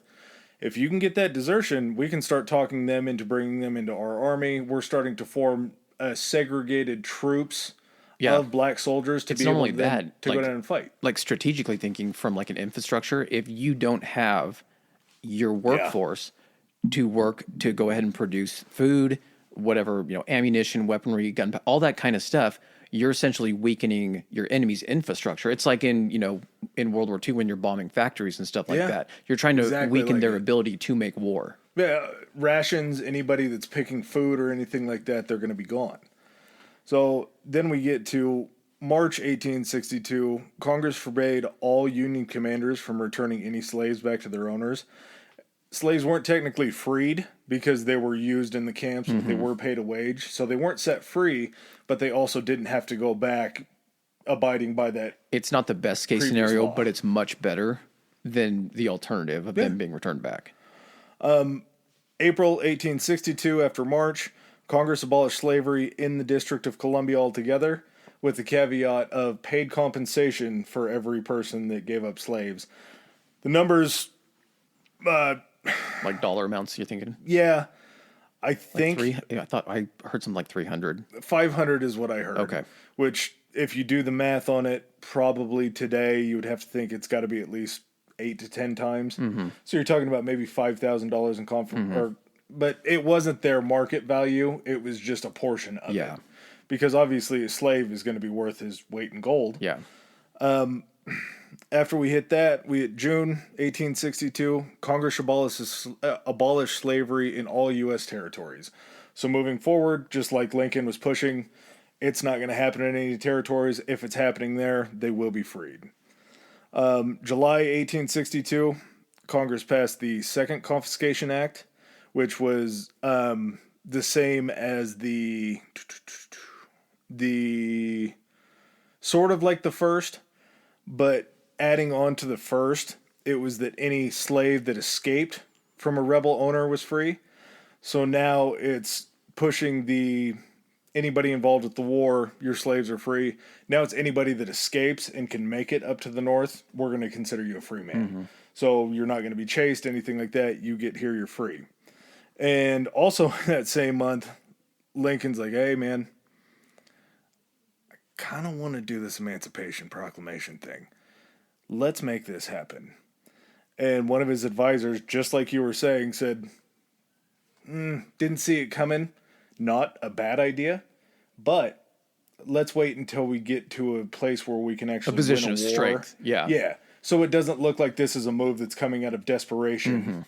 It's going to be something that's coming out of power in a way that we can say, hey, we're winning this war. It's just an escalation of what's already kind of been going on at the time. You just needed something to show that, like, we're able to do this because we're on the upswing. Yeah. So September 22nd, like we were talking about, he gives the preliminary proclamation. And the preliminary said, if rebels did not end the fighting and rejoin the Union by January 1st, 1863, this is where words are very important, all slaves in rebellious states or rebel states would be free. Okay, I have that. I just want to make sure we're not contradicting each other.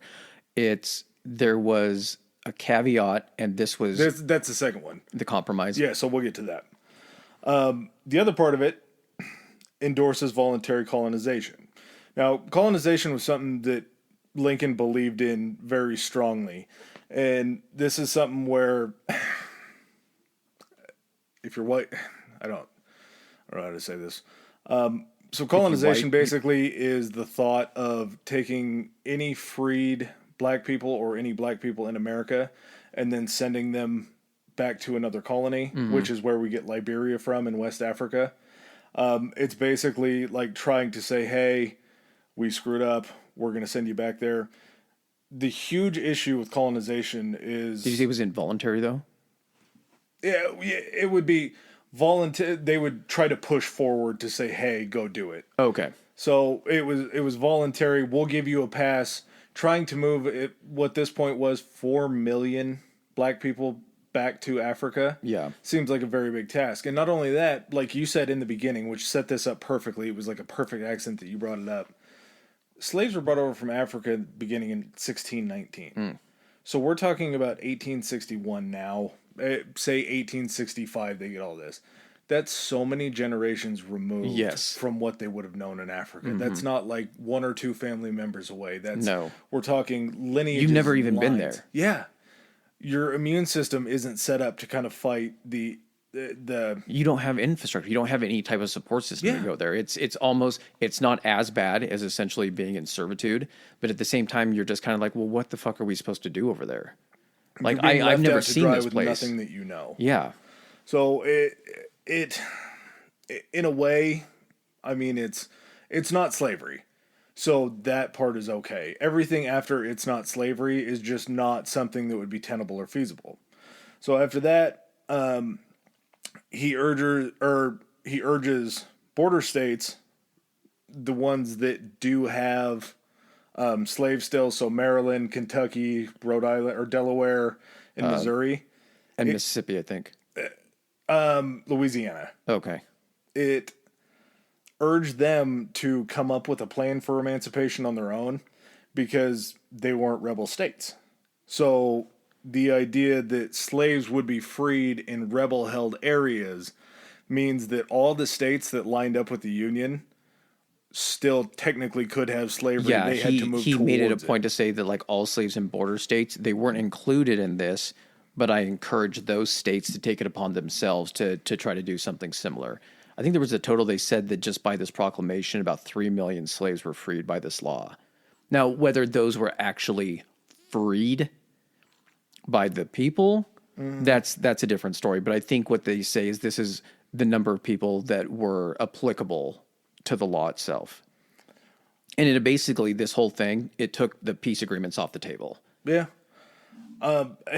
Yeah, which seems like the peace agreement should have been off the table a long time ago, but now it's just kind of official. His last part of the preliminary that he gave was that all measures were given solely as military necessity.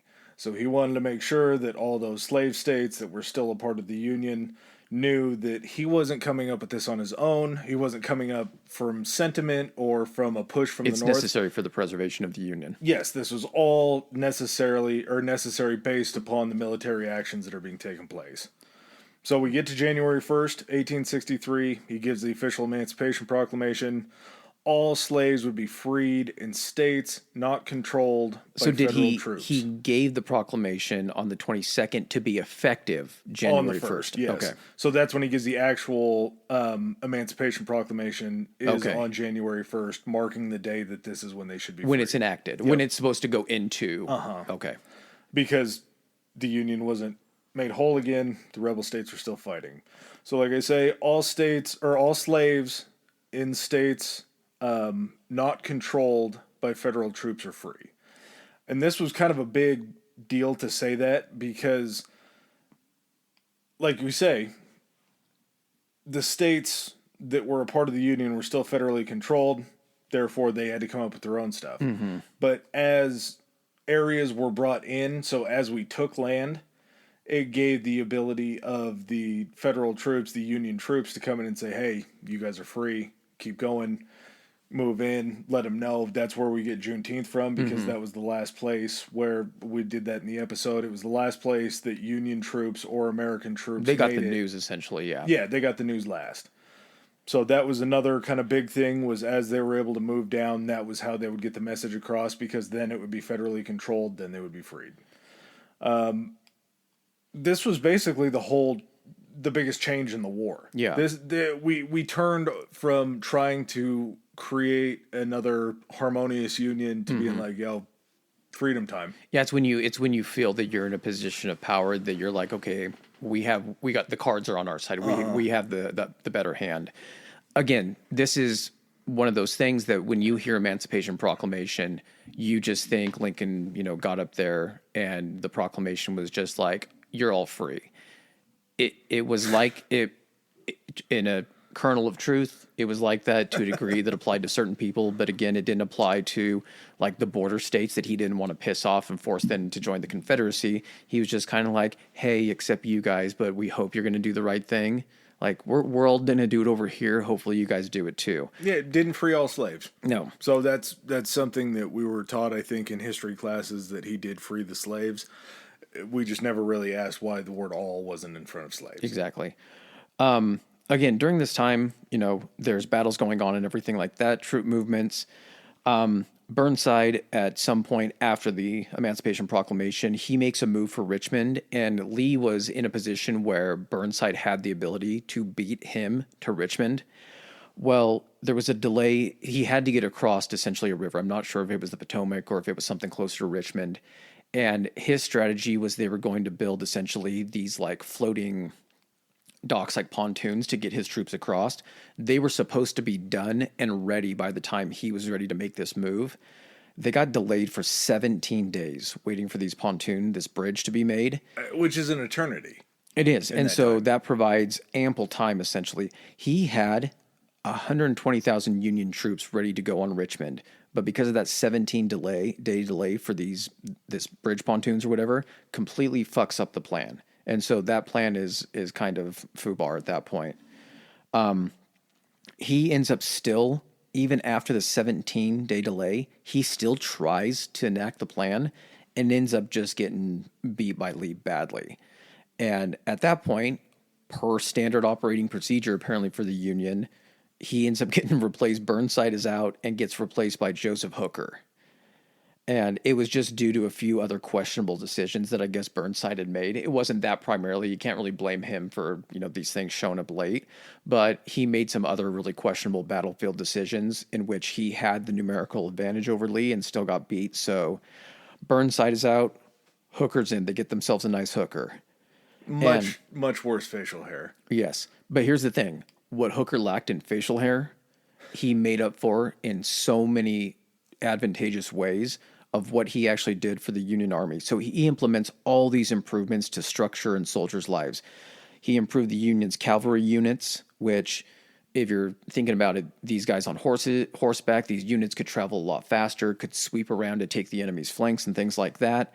Officer training, he improved that. He improved the food that the Union soldiers were receiving. He improved essentially what they call the ambulance service or the medical treatment that they would receive. And don't quote me on it. I believe this is where hookers come from, because he would allow women of the closest nearing villages or cities into the camps at night to hook up with the soldiers. Really? I believe that is where the term hooker comes from. We're going to put an asterisk on that, but I would like to believe that's true. Yeah, hookers, I believe is where that came from. That was what they were called. So I'm going to jump forward a little bit to, let's see, do you have anything prior to May 2nd, 1863? You have the Battle of Fredericksburg. Fredericksburg was another loss for the Union. Just kind of plain and simple, they just got outworked again. So, I'm not sure who the commanding officer was but I'm guessing Lee had something to do with the victory. He seems to have his hand in every time the fucking Union loses. And this comes after the Emancipation Proclamation, so we went from the highest highs and we just start stacking up losses in these skirmishes and these little battles. I think you're talking into May 2nd, so we would be into the Battle of Chancellorsville. It's in Spotsylvania County in Virginia. It lasted from the 30th to the 6th. Is that where we're at? Yeah, and this is Stonewall's last ride? Yep, so, well, it's his last ride, but he doesn't go out like in a glorious Southern death.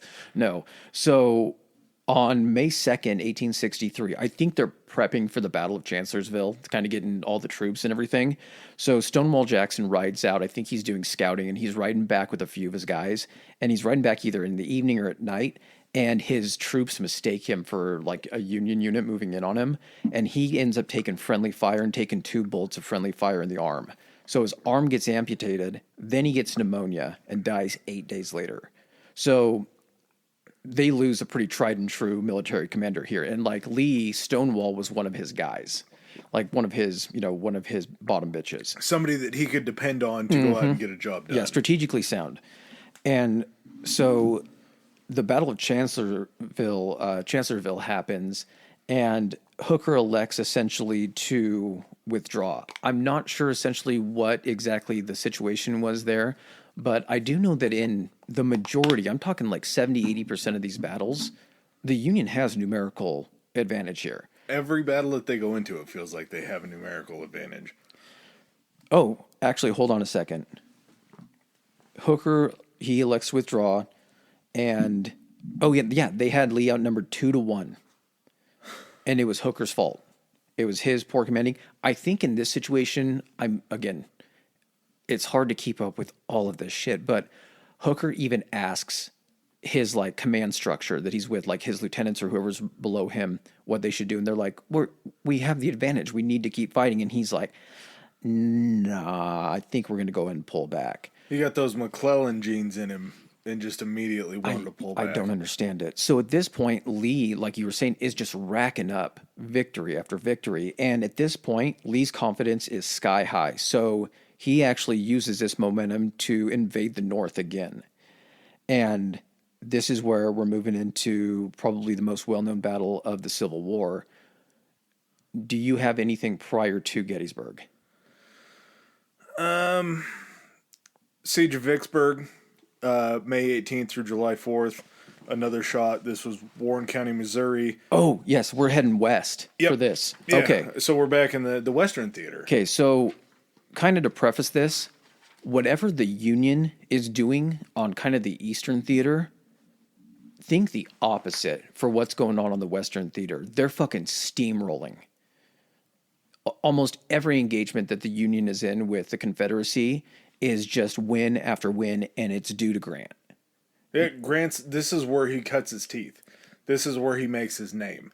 This is why he becomes the guy that he becomes, is because he is just whooping wholesale ass all through Tennessee, through Missouri, just everywhere. And he's got a boy with him. His number two, what would be like Stonewall, he's got this guy, and it's is it William Tecumseh Sherman? Yep. This is my guy. Out of everybody in the Civil War, Sherman's my boy. I think the Sherman tank that was used in World War II is actually named after Sherman. Could be. I don't see why not. They should, if it's not. So around the same time, prior to Vic, or what am I saying? Oh, Gettysburg, right? Kind of around the same time. I think maybe a little bit prior to Gettysburg. So Grant has around 75,000 men, and basically lays siege to Vicksburg, which is this city that's on the Missouri or Mississippi River. Mississippi would be at that point, I think. One of the two. And it's basically, Vicksburg is on a bluff overlooking the river, but it's able to, because of that position, any type of the Union can't get upriver or anything like that. They can't get past this because they'll just take artillery fire. So Grant laid siege to Vicksburg with Union gunboats, move up the river and start assaulting it as well. And they said that you could actually, the soldiers would be able to climb up on a hill, and at night would be able to watch the gunboats launch mortar shells and everything into the city, and you could track the shot through the air and see it land into Vicksburg. That's fucking awesome. The crazy thing about this too is these shells that they're launching, you would think when you think you see them firing the cannons in World War II battles, they're not just regular cannonballs. They've designed them at this point where these are exploding shot, and they have all these different kinds of shot that they can use. So how they would determine where these things were going to explode, they would have to know how much fuse was on it, and they would clip the fuse and just have to eyeball it in time and be that looks like 500 yards, and be how much, where's pull out the ruler and be this is 500 yards worth of fuse, and then just fucking launch these shots in. Well, there has to be a certain amount of math in that too. Oh yeah. You have to know how fast that travels per second, with how much gunpowder you're using to fire them in order to dial the that angle in. And the trajectory and all that kind of stuff. If it blows up 100 feet above the city, it did nothing. It's doing nothing. So Grant ends up taking Vicksburg, and I think the guy that was protecting Vicksburg, the Confederate guy, he had sent some type of parlay or letter to Grant or something like that, asking for some type of terms of surrender. And Grant basically just told him, he's the terms of surrender are you fucking surrender. Or he's or I'm taking fucking Vicksburg and leveling it. And so the guy that was in charge, his name was Pemberton. And Pemberton ends up surrendering 30,000 men to Grant on July 4th. Great Independence Day. Oh, yeah. And so kind of getting back to Gettysburg, so that was July 4th. Gettysburg takes place. So they're happening almost at the exact same time, this siege in Gettysburg, because Gettysburg is July 1st through the 3rd of 63. Yeah, we also skipped over the Overland Campaign, too. Oh, I didn't see that over there. You read about that? The trench that they dug? No.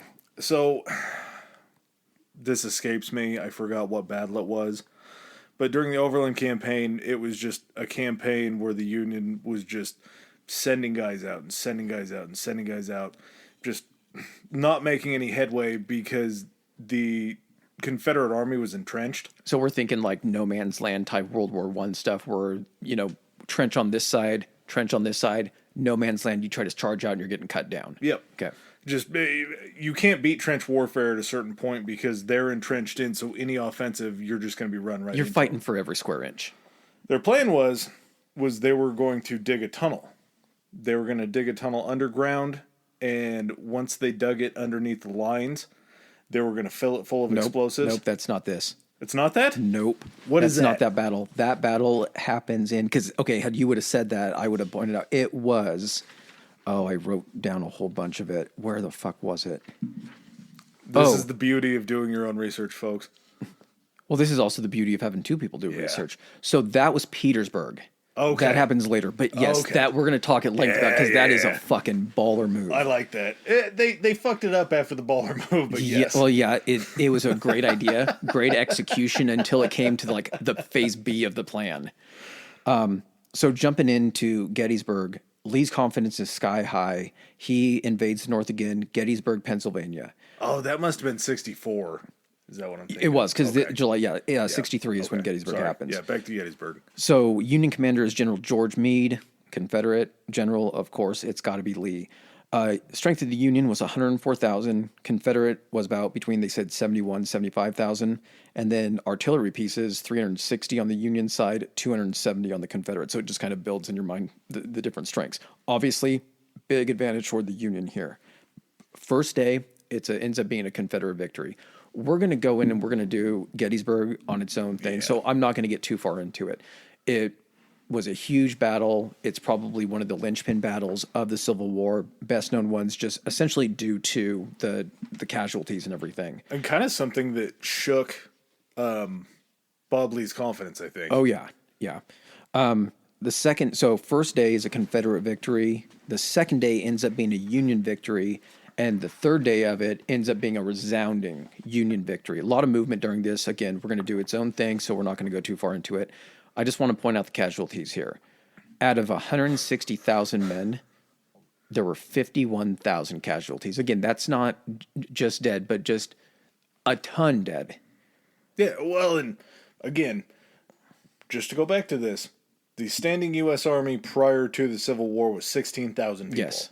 So there were definitely more than 16,000 dead during this. This is just 51,000 people either dead or knocked out of, like, wounded so much that they couldn't fight. Yeah, but the Union had mustered up a force that was 10 times the size of the previous U.S. standing army, just on the Union side, so just out of the North, that's fighting in one battle. So a third of the participants of this are casualties. I think that's why also it's so well known. So Lee tries to hightail it and starts a retreat. There's this huge ambulance, train, everything of all these wagons, and they get to the Potomac, but because rains have occurred within the last few days, it's completely impassable. So he has to basically sit there and try to defend until he's able to actually get people across the Potomac. Again, this is a situation, I think there were so many casualties that Meade felt that he couldn't pursue. He also didn't know that he couldn't get across the Potomac possibly. But I think, again, if you have Lee that's not able to get any of his men across this river, they had him pinned. Yeah. Had they just pushed him and taken Lee, it could have, almost not ended the war, but you're taking the fucking king. Or, in chess, I guess, whatever. Kings are pretty much useless in chess. They can only move certain directions. I don't know anything about chess. You're taking a huge key component off the field, but... Well, yeah, because there's no Stonewall Jackson anymore. He's gone. Yeah. So you have, I think Beauregard is still floating around in there. He's not a key player. Mm-hmm. You have another Johnston in there who also goes the way of Stonewall getting friendly fired himself coming up. You don't have anybody else that has the propensity Lee has been your offense. Golden boy this entire time. Lee's your guy. Yeah. He's your golden goose. So also kind of something that might not be known is the Gettysburg Address. It's not like this took place right after Gettysburg. It actually took place in November on the 19th, 4.5 months later after the battle. And smoke had cleared for sure. Yeah, definitely. And so we'll cover the Gettysburg Address when we actually do Gettysburg and kind of get into the details of that.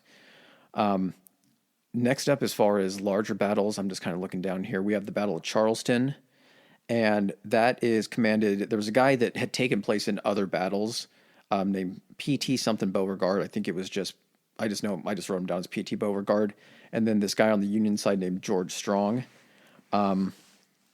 This was a plan by Strong to essentially bring down men via the Union Navy to retake Charleston in the harbor, which the Confederacy had pretty well fortified. This was the first instance of the 54th Massachusetts Infantry, the first Northern Black Regiment, commanded by a white guy named Colonel Robert Shaw. And Frederick Douglass had been kind of instrumental in getting this unit formed. This is the movie that they created Glory for, right? I haven't seen Glory. I know that sounds bad. I should have seen Glory. I believe it is. I believe in the 54th Regiment there was his son. Frederick Douglass's His son Lewis. He was a sergeant major. There also was a grandson of Harriet Tubman. Okay. January 18th is, and there's 600 men in this 54th Massachusetts Infantry. January 18th, they're able to go and land the troops, and basically they land at this place. It's called the Battle of Fort Wagner, so I'm guessing it took place before Wagner. That sounds right. Confederacy was dug in pretty hard, and so I want to say the 54th, they land on like the wings of this. They're kind of on the flanks, and they basically charge forward, take an enemy position and trench, and then have to fall back. I don't know if they're, just other opposing forces kind of regathered themselves and everything.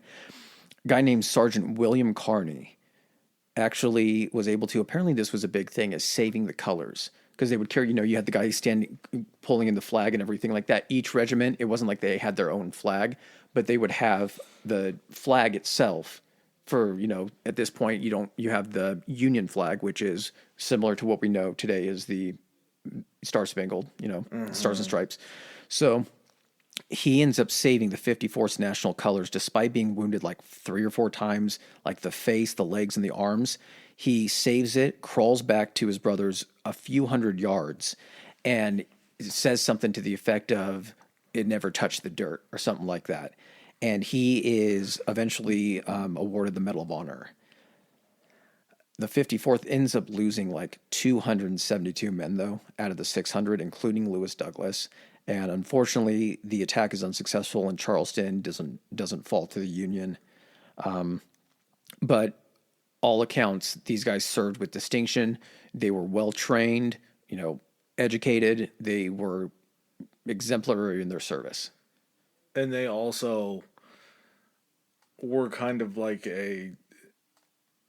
as the Union and Free States saw the way that they were able to put up a fight and that they were able to hold out and do what they did, it earned so much respect in knowing that these free black men were just as valiant and just as strong and just as tough as any other white soldier. It was the ultimate level of equality at that point in thinking that they weren't going to be able to hold up their end. Well, here's the thing, too, is I think kind of in the same, I don't know if I touched on these guys during the Tuskegee podcast, but I know I touched on the Harlem Hellfighters from World War II. These guys also were one of the inspirations essentially for the Tuskegee, and kind of to show that they were capable of things.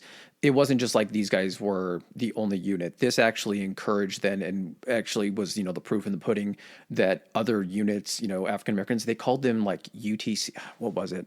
It was units of color, like something like that. But there was a term that they used for it, could serve with distinction. Yeah. And just to throw that in there, out of the 2.2 million Union forces, 200,000 of them were blacks, free black men. There were, I believe it was 20,000 in the Navy, so there were 180,000 black soldiers that entered this fight for the Union. It's so many, man. So kind of going forward a little bit more, we have the Battle of Chickamauga. Funny name to say. September 20th, 1863.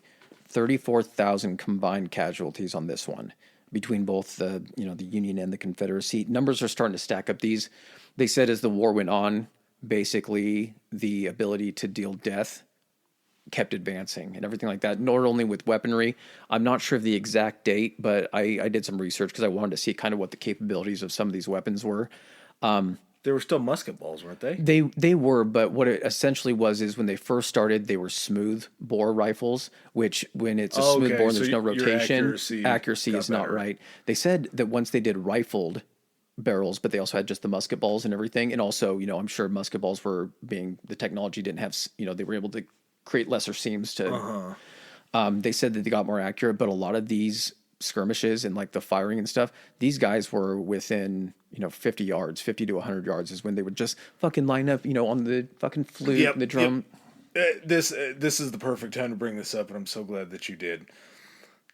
Thinking about the way that they fought these wars back then it's so fucking the most frustrating maddening shit ever. We're talking about they had people that marched into battle holding the flags, no weapons, fucking flags. They had a drummer boy. How do you not learn from the fucking American Revolution, where you're just copying the British of having the lines and you get across from each other? Like here's the thing: is I know that you have to shoot and then reload. Why are you not having like 2 or 3 guys carrying out like wooden planks or like made of logs and just setting them in front and then being like, our job is to hold these in front of you? Why don't you get on a knee to make yourself less of a target when you're trying to fire? Or after you fire, maybe get down on the ground and start like lay down and start reloading and everything, instead of just standing there and waiting for the enemy to just launch a fucking volley into you. Or better yet, don't line up face to face on a battlefield. Yeah. Try doing something else, because all you're doing is just lining up a row of targets. Your for the volley other is person still to shoot as at. effective. Like the whole point that they said is like, they had like each side had sharpshooters that could like actually pick off targets. But what's the difference if you have, I guess the whole point was if you charged a line and it was too spread out, guys could get through your line and everything. But at the same time, like if they're like, well, you have to fire a tight volley. If all of you are aiming even from angles into the same mass of people, you're still getting the same effectiveness. Yeah, either that or, you know what, everybody, let's shoot to the right side and fire and just concentrate our fire at that side. Mm-hmm. If we knock them out, then we can reload, take what we take, fire on somebody else. It was too many fucking reenactments, because of course it's all reenactments during the fucking documentary I'm watching. But the way that they do it too, where it almost looks like all of them fire at once and then they all stop to reload at the same time. Here's kind of my thought process on Stagger every other. Yes, because if you're shooting, here's the thing too. The whole point of that, you have your first line of guys, then you have your guys behind. Let the guys in front fire first. Wait a couple seconds until they said they could reload somewhere between 20 and 30 seconds, because they would have in those pouches, it was not just the black powder that they're trying to put in. Everything would be put in there. So you'd have first black powder in those paper rolls. Yep.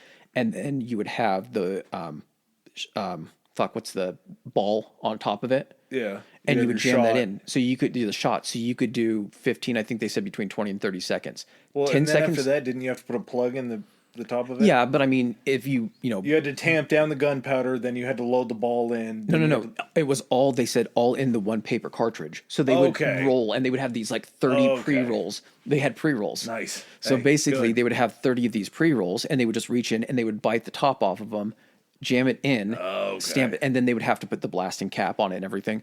But have your frontline fire, wait 10 seconds, and then have the guys behind, once they're halfway done reloading, fire another shot. Because if you're the side that's taking fire and you're all firing at the same time, you're standing there for 30 seconds not doing anything. If I'm getting a line of shot fired into me and then I realize I'm trying to load and I have 10 seconds before the next fucking shot's coming in, not 30, how many times does that throw you off? Or if the guy beside you ends up getting shot and you're just like, oh fuck, and you're like, your reload time drastically increases for the amount of times that people gets knocked down around Jesus Christ. It's just, you're panicking in a situation where it's like literally the worst time to panic. Well, and then they were talking about, cannon fire from a distance would be the same type of like clip the fuse. They would have some of that. They would have shot and everything. But then they would have the kind of shot like you're thinking with a shotgun. Yeah. Where it would blast out. Like a spray. Yeah. They said they did one, not an example of it, but they kind of talked about one instance where a line of Confederate troops, or a big group of them, were charging an artillery position. And these things were loaded with actual just like buckshot kind of. And they said these things fired on them within about 15 feet. And it just blew them into pink mist. It just disintegrated them? And they said it was just a cloud of pink. It's disgusting, but it's also very, very impressive. It's maddening, though. Yeah. The fucking way that they were doing this shit. So back to Chickamauga, yeah, 34,000 combined. After this is when Grant's actually promoted to the commanding officer of all the Union armies. And he makes his headquarters actually in Virginia, the part of Virginia that I guess the Union now controls. And William Tecumseh Sherman is actually promoted to lead all forces at Chattanooga in Tennessee. So I think he kind of probably steps into Grant's role and is leading that side of it. And at this point, it kind of sounds like they have Richmond not surrounded, but they're working to kind of create a surrounding of Richmond, It's and then in their just starting to sights. close. They're trying to cut off Richmond from all supply lines. Exactly, and then they're just going to slowly push in toward Richmond and get the circle smaller and smaller. May 8th is there. Oh, sorry. This kind of moves us into the 1864 campaign, and this is where there was some talk about it, and I think Grant had a discussion with Lincoln and some other like war cabinet people, and this is when they kind of enacted a couple different strategies during the campaign. There was a campaign in 64, May 4th. I can't remember. That was when like the Battle of Spotsylvania. Overland campaign. Okay, that was the Overland campaign. Okay. Yeah. There was a battle during that called the Battle of Spotsylvania. And during that campaign, part of it, Overland and everything, there was Union 17,000 casualties. Confederate had 8,000 to 11,000 casualties during this whole campaign. And on May 8th, May 4th, that was the casualties alone on that day. May 8th was the Battle of Spotsylvania. 18,000 Union casualties to 12,000 I keep mixing this up. 18,000 Union casualties, 12,000 Confederate casualties. The reason that the Union casualties were so high is they adopted this new tactic because they could replace troops so quickly, is they found they had this new tactic as if they could push the enemy line, even if they were in highly defended positions.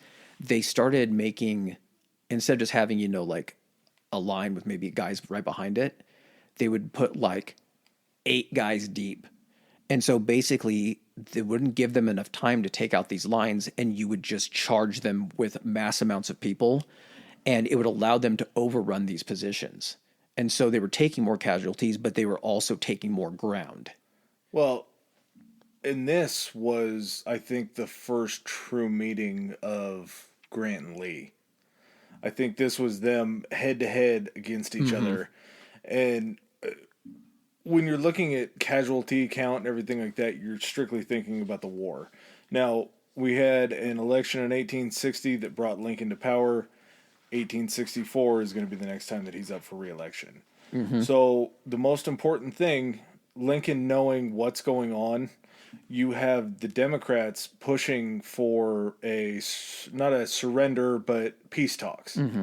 And you see these casualties mounting up left and right. This is making Lincoln look bad because Lincoln is the one that put Grant in. Grant has a very bloody strategy, but also at this point in the war, it's less about where you're taking over and more about trying to bleed Lee's supply of people. That's what it was. Because you have deserters that are leaving in droves because they're seeing what's going on, because you have, again, the proclamation that is releasing and freeing slaves, so you're having less supplies at home. Inflation is through the roof. I think at one point they said it was like 6,000%. It went from, at one point, the Confederate dollar fell from just the dollar value to like 12 cents. Just fucking nothing, just pesos, for lack of a better term. Just pouring so much money into the war effort that they weren't able to make that up. And they don't have any food or anything like that because everybody that's running the farms and everything are engaged in war or their slaves have left. During this point, they raised the draft age. I believe it was up to 50.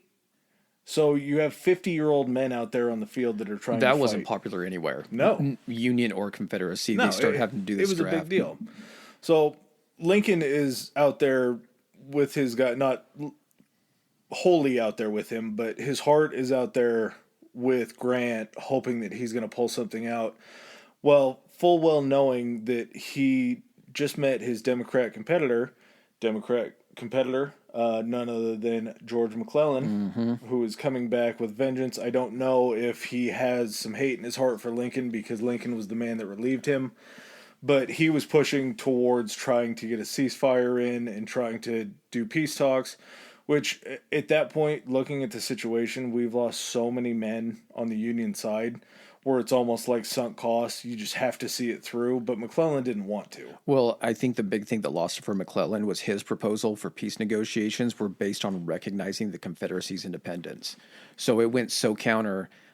I think people, like you were saying, were so tired of the war on both sides that when you're looking at it from that perspective, it's like, well, this guy, maybe we just need to end this. But then at the same time, I think there's also the thought processes of we've already come this far. I feel like we're getting closer and, to a Union victory. And I think part of that too was, I don't know how, this was obviously not made public, but Grant and Sherman and Lincoln had met and decided in the spring of 1864, basically on what's called total war.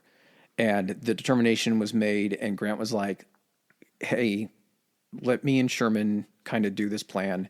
We're going to not only, it wasn't a scorched earth, but it was kind of a scorched earth type thing, where he's like, we need to not only hammer their army, he's like, but we're going to go ahead and hammer them from their infrastructure and basically eliminate all of their ability to make war. We're going to demoralize them so much that they have no choice but to surrender. Yeah. And during this Overland campaign in the beginning days, like you're talking about, Grant has these casualty numbers just adding up. And the Democrats are loving it. They're calling him the butcher. They're saying that all this blood is on Lincoln's hands. Lincoln is seeing his hopes of re-election just basically drown. He gets a letter from the front from Grant. Grant basically tells him, yo, I'm going to see this through on the front lines. Mm-hmm. We may not win this, but he goes, I'm going to be out here until we get the job done. He said something like, I'll be out here all summer long. Yep. Yeah, that's what it was. Yeah, he's like, I'll be out here all summer long.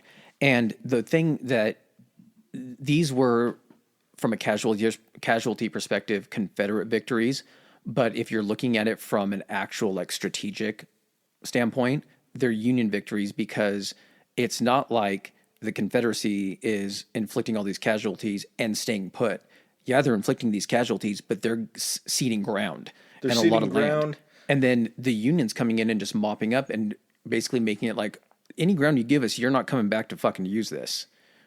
And more important to that ground is Lee only has a certain number of soldiers left. So every time, every war that's fought, if Grant is losing twice or three times as many, that's still, that third that's being lost by the Confederate Army is just shrinking the supply. It's much more valuable. You have much less of a pool to pull from. So he can't afford to be losing these troops. So the plan overall is to take Atlanta, which was, they consider it like the crown jewel of the South, the heartland of the South. It was like the manufacturing hub that made everything go. And so he tells Sherman, he's like, I want you to basically bring it in from the west, and you're just going to start moving toward Atlanta. I'm going to start, because he was based in Virginia, I'm just going to start pushing down and squeezing toward Richmond and kind of bringing it down, and we're just going to eventually surround Richmond and force this thing into a surrender. So they make this plan. Lee kind of throws a little bit of a wrench into the plan. He basically, I don't think it's desperation. I think he's just trying to go ahead and make a push to see if he can make like a Hail Mary. So maybe it was out of desperation, but he has a plan to push into Maryland, basically in an effort to force Grant to withdraw and protect DC. Well, it almost fucking worked, because although it was a small group of people, Grant, or the Confederacy, got into the outskirts of DC at this one fort. I can't remember. It was, Fort Stevens. And basically they had to delay a day, and it allowed reinforcements for the Union to arrive. But DC was being protected by wounded soldiers, civilian soldiers. It wasn't like these trained battalions or trained soldiers. It was a militia, but not well trained. No. But they had very strong defenses because it's protecting your capital. Well, crazily enough, at the same time, Lincoln is touring Fort Stevens when it came under fire, and he was fired at by sharpshooters from the Confederacy. They didn't say how close the surgeon was to him, but a surgeon next to Lincoln got hit, and someone was like, "Get down, you fool!" And Mary Todd was there too with him. Like they were there for morale to kind of like see the troops that were protecting and everything. And that was July 12th in 64. And so Grant's plan, again, kind of going back on this, is to attack Richmond with his forces. Sherman's going to attack Atlanta to prevent Johnston's forces, different Johnston than very early on. But the same guy that got shot by his own people and was out of commission after being shot by friendly fire. And to prevent Johnston forces from then being free to come up and reinforce Lee. So August 1864, like you were saying, that's the whole time when McClellan was nominated to oppose, and Lincoln ends up beating him and gets reelected. Well, we got some wars before that. Okay. So next one I have here prior to that happening is Battle of Kennesaw Mountain. That was June 27th, 64. That's Sherman. That's 15 miles from Atlanta. He gets 15 miles and engages. The Union at this battle had about 5,500 versus the Confederacy with 5,000, so very close in terms of strength. And the Confederacy also had prepared defenses. Sherman had to withdraw a little bit just to regroup. 2,000 Union troops ended up having to surrender that were caught. And during this time, I think they said it was kind of in a wooded area, and some of the shots from the artillery caused the woods to catch on fire. And there were all these wounded troops that were trapped in this fire area. And so the Confederate, whoever was in charge, the Confederate general waved a white flag and was like, "Come get these fucking guys." And he's like, "We're going to jump in and get our guys." So they dragged him out of this fire area to keep them. And then literally as soon as that happened, they were like, and resume killing each other. Game on. Yeah, game on. Pull the goals back out into the fucking middle of the street. It's go time. So Sherman actually found a way to flank these guys and push Johnston even further back. July 20th, the first artillery shells fall in Atlanta. Let's break for a second, take a pee. Sounds good. We'll jump in. All right, while we take a break from class and take care of some business, you can also take care of some business. If you don't follow us on Instagram or Twitter already, our Instagram handle is Historically High Pod. That's Historically High POD. And our Twitter is Historically High. That's Historically HI. All right, and back to our show. All right, and we're back. I think this will be the last pee break, so we are going to knock this out in one. Lucky you. No promises, but maybe. All right, so we're Sherman. This sounds like a movie. Sherman takes Atlanta. So The Shermanator, baby. So they're launching artillery shells on Atlanta. And in order to take Atlanta, Sherman basically has to take out all the railway lines going into Atlanta to take out their ability to go ahead and reinforce. Sherman neckties, baby. What? You didn't hear about Sherman neckties? No. So when they would be destroying these railways, in order to make sure that they were completely inoperable, they would pull up the rail lines, so the steel, the actual tracks, and they would wrap the tracks around trees to make sure that they couldn't just like put them back on and go. And they were actually known as Sherman neckties, they had found actual railroad track tied in a bow, or not a bow, but like a horseshoe basically around trees. So it's like, can't use these anymore. Fuck, I'd like to see how they did that. Yeah, dude. So he finds a way to go ahead and it takes some prodding and some like trial and error. And I think he tries to use the cavalry to do it. They're not strong enough, not in the sense of bending it, but like to actually overtake the enemy to do this. Finally ends up finding a way to do that. And then by September 2nd, Sherman actually takes Atlanta. He's not done, but he does need to take a little rest. He needs to take a little nappy poo. So he rests for 2.5 months. Well, with what they're about to do, he deserved it. And plus, taking Atlanta was a big blow. And not just on the battlefield. It's the jewel of the South, man. Yeah. I'm sure they had a lot of it. I'm sure they had a time trying to actually clear Atlanta and the entire area. This isn't a small town or anything like that. Not just on the battlefield, but in the political kind of grand scheme of things. McClellan he's locked in. He's going to be the Democratic candidate. They already voted him in at the convention. He was going to be the one that goes up against Lincoln. He was going to be the one that beats Lincoln. He was running on the platform of peace talks in order, just like you talked about, to recognize the South as what they were. That was his idea. And McClellan just wanted this all to be over. So I believe McClellan might have been from the South. Not positive on that, but I think he maybe just saw an opportunity where Lincoln, as a juxtaposition to Lincoln, Could was, be. yeah.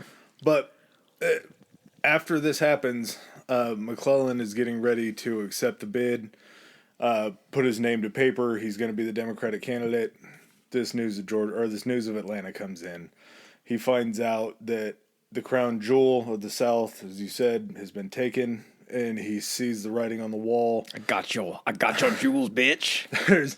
There's some talk of a story. I forgot who it was that had said it, but he looked up at his battalion that he was with before, that he had led, and he kind of started doing some mental math as to who he had known from there still, and if anybody was still alive.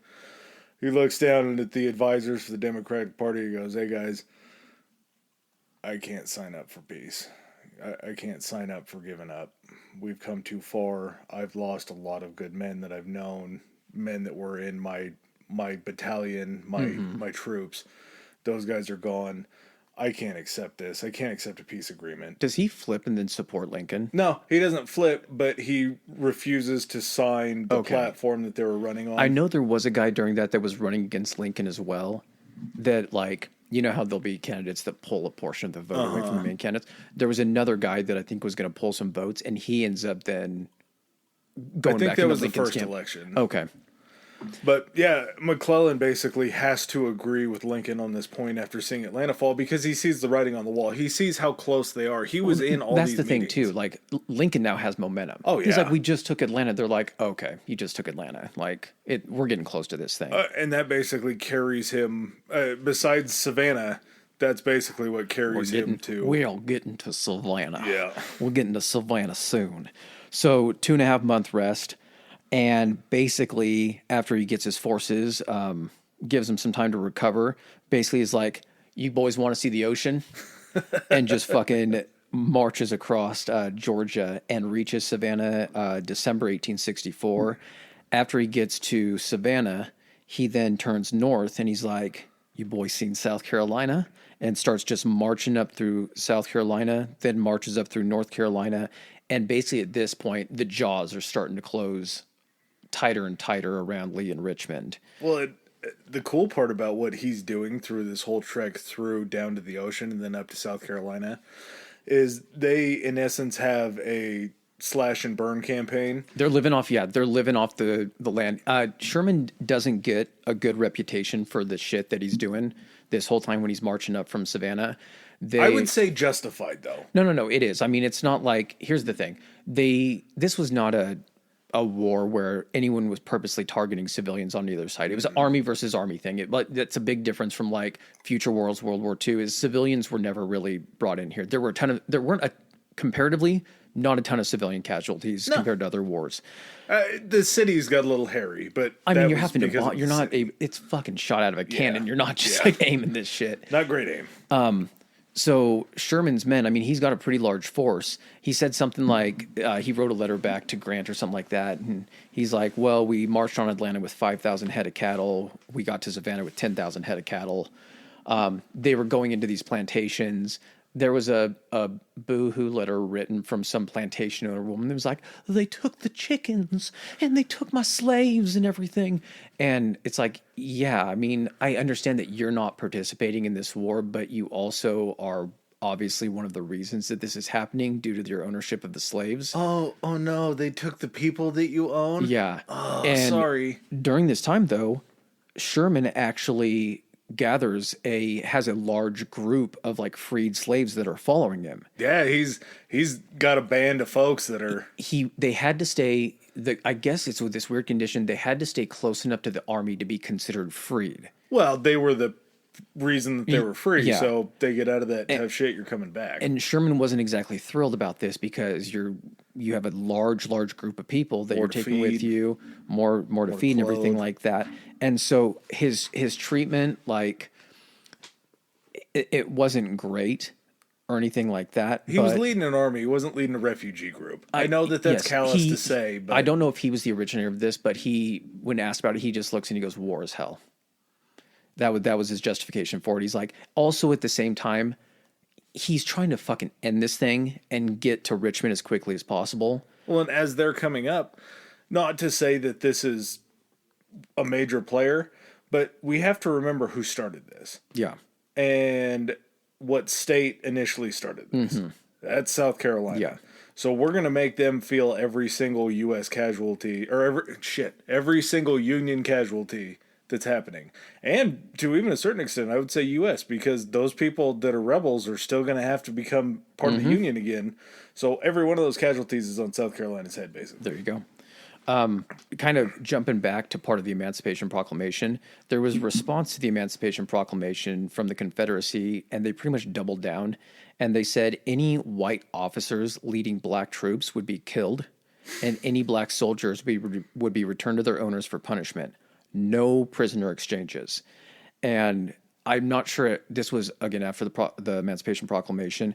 Lincoln just said, fine, fuck it. No prisoner exchanges at all.